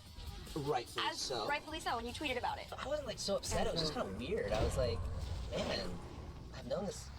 I don't know. I just thought, I don't know, we're bros. We've been friends for 20 years. I don't know. That's what butt sex. I know there were people that were at the wedding that. You're like, why are you there? I'm like texting them. I'm like, yo, how is the fish? So, I do have to ask. You are a celebrity. You know that people are following every move you make on social media. You chose to tweet about this. Did you intend to cause sort of some that's the thing. It must have been such a slow news day.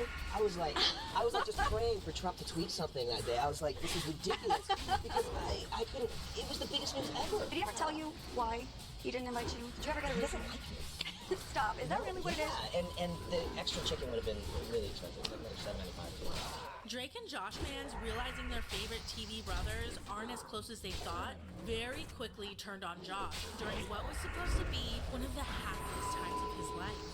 Josh's social media accounts were being entirely spammed with the hashtag #WeAreAllDrake. The onslaught of hate and spam continued for weeks, even being directed at Josh's wife Paige, calling her Yoko Ono. Yoko Ono was once accused of splitting up the Beatles, so fans were seemingly accusing Paige of splitting up the comedy duo Drake and Josh. Josh continued to remain silent up until he uploaded a vlog showing himself confronting Drake at the 2017 MTV VMAs in August, where they appeared to reunite, even chalking their feud up to just some brotherly fighting.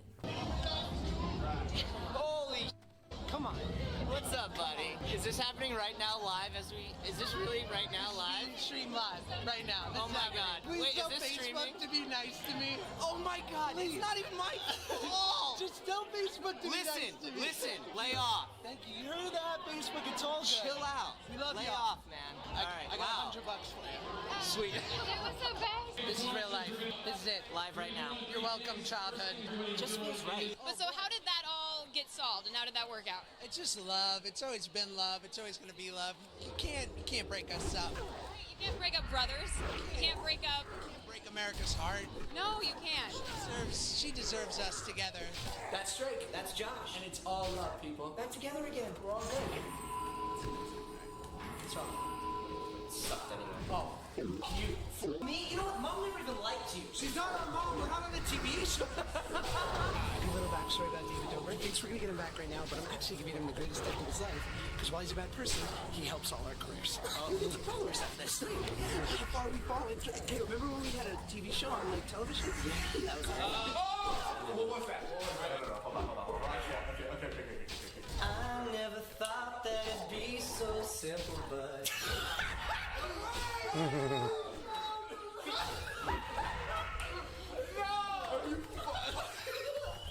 told Josh he was a dick for not inviting you to the Oh man, it's the best day of my life. To the outside world, it almost seemed as if the wedding incident brought Drake and Josh closer than they had been in years. Their reunion on the David Dobrik vlog received almost 20 million views, and fans, now more than ever, wanted a reboot of the cult classic Drake and Josh. Are there real talks about a reunion? I know you've said you'd be open to it if the story was good. Is that something that is really in the works?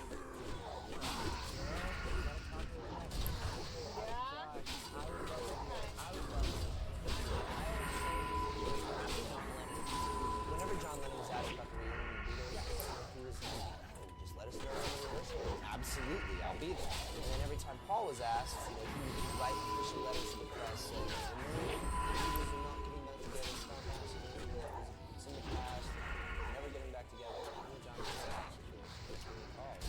If our schedules permit, then I think we gotta get it.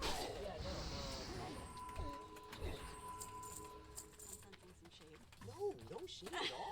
I love the kid. We're just super. The thing is we're just so busy. Like, it's that thing where, you know, for the fans, everyone's like, yo, and we hear it every day. I'm sure he does too. It's like, where's Josh? Where's Drake? Where's Josh? Where's Drake? It's like, I mean, I hate to break it to you, but, you know, I'm constantly on tour. He's constantly at David Dobrik's house, and, you know, there's like.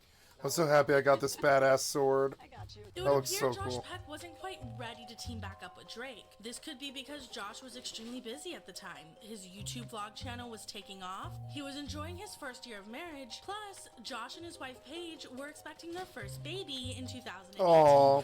Drake Bell was also busy embarking on an entirely new identity. Drake's music has always been far more popular in Mexico than in the United States. In a 2018 interview, Drake said he had never sung in Spanish. Quote, I have to sing in Spanish for the fans down there. It's been too long. They've been so loyal to me, and I haven't given them anything in their language. Drake released a song, Fuego Lento, which is sung partially in Spanish and in English. The song was wildly successful. Drake would go on to even change his name on social media to Drake Campana, which means bell in Spanish. And the music video for Fuego Lento was shot in Mexico City and has amassed almost 27 million views, making it Drake's most successful music video in over a decade.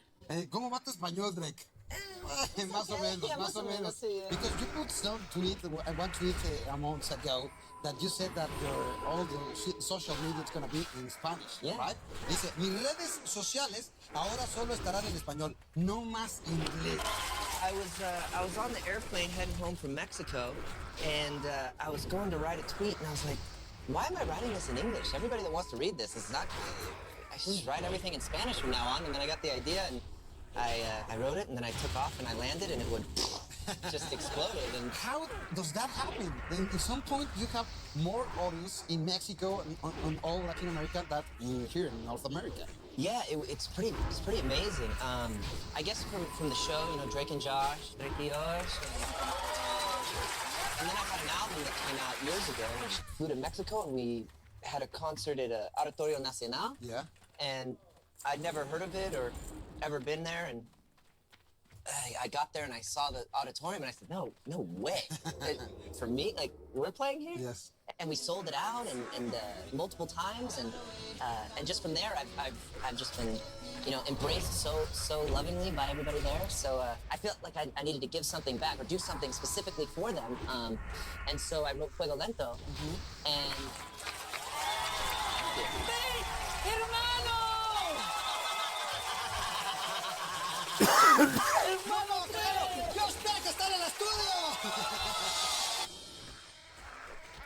In 2009, talks of a Drake and Josh reboot started swirling through the news, and just as the rumors were circulating, Drake Bell started to appear on Josh's vlog channel. So cool, you've been having a lot of... Oh my god. I don't know whether people are going to be like, this is the best video ever made. Oh my god, you ruined our childhood. All of the, both. Definitely both. Sorry, guys. Get ready, because we're basically on a ruining your childhood tip. yeah, it's going to be a story. Started with my wedding, now it's happening in this video, and here we go. We got something good cooked up for you. Yeah, you'll see. Now, Drake would confirm these rumors at the iHeartRadio Music Awards, stating, "We're working on something. I'm excited. I think we have a great idea." Now, People magazine reported that the reboot would be aimed at a more adult audience, and that it will be way more creative. You made big news this week that Drake and Josh reboot is in the works with a great idea. What can you tell us about the reboot? Oh my gosh, well, I don't know if I wouldn't call it a reboot. I think it's just an opportunity for Drake and I to be working together again, and obviously we love each other, and we were able to make such an impact on people, so any chance to do something dope together is really exciting for me, so it's gonna be good. Y'all will like it. Well, Josh has come up with a really cool idea. We've been talking, and the thing that's been keeping us from just jumping into, oh hey, everyone's doing reboots, let's get back together and jump on that bandwagon, is me and Josh want it to be something creative, and it has to be something that, it can't be Drake and Josh in college where, now it's the same character. It's got to be, we don't want to do a Fuller House, The Drake and Josh reboot was going to be entirely different. It appeared that Josh was primarily taking the reins and creative control of the project. The new show was going to be called Josh and Drake.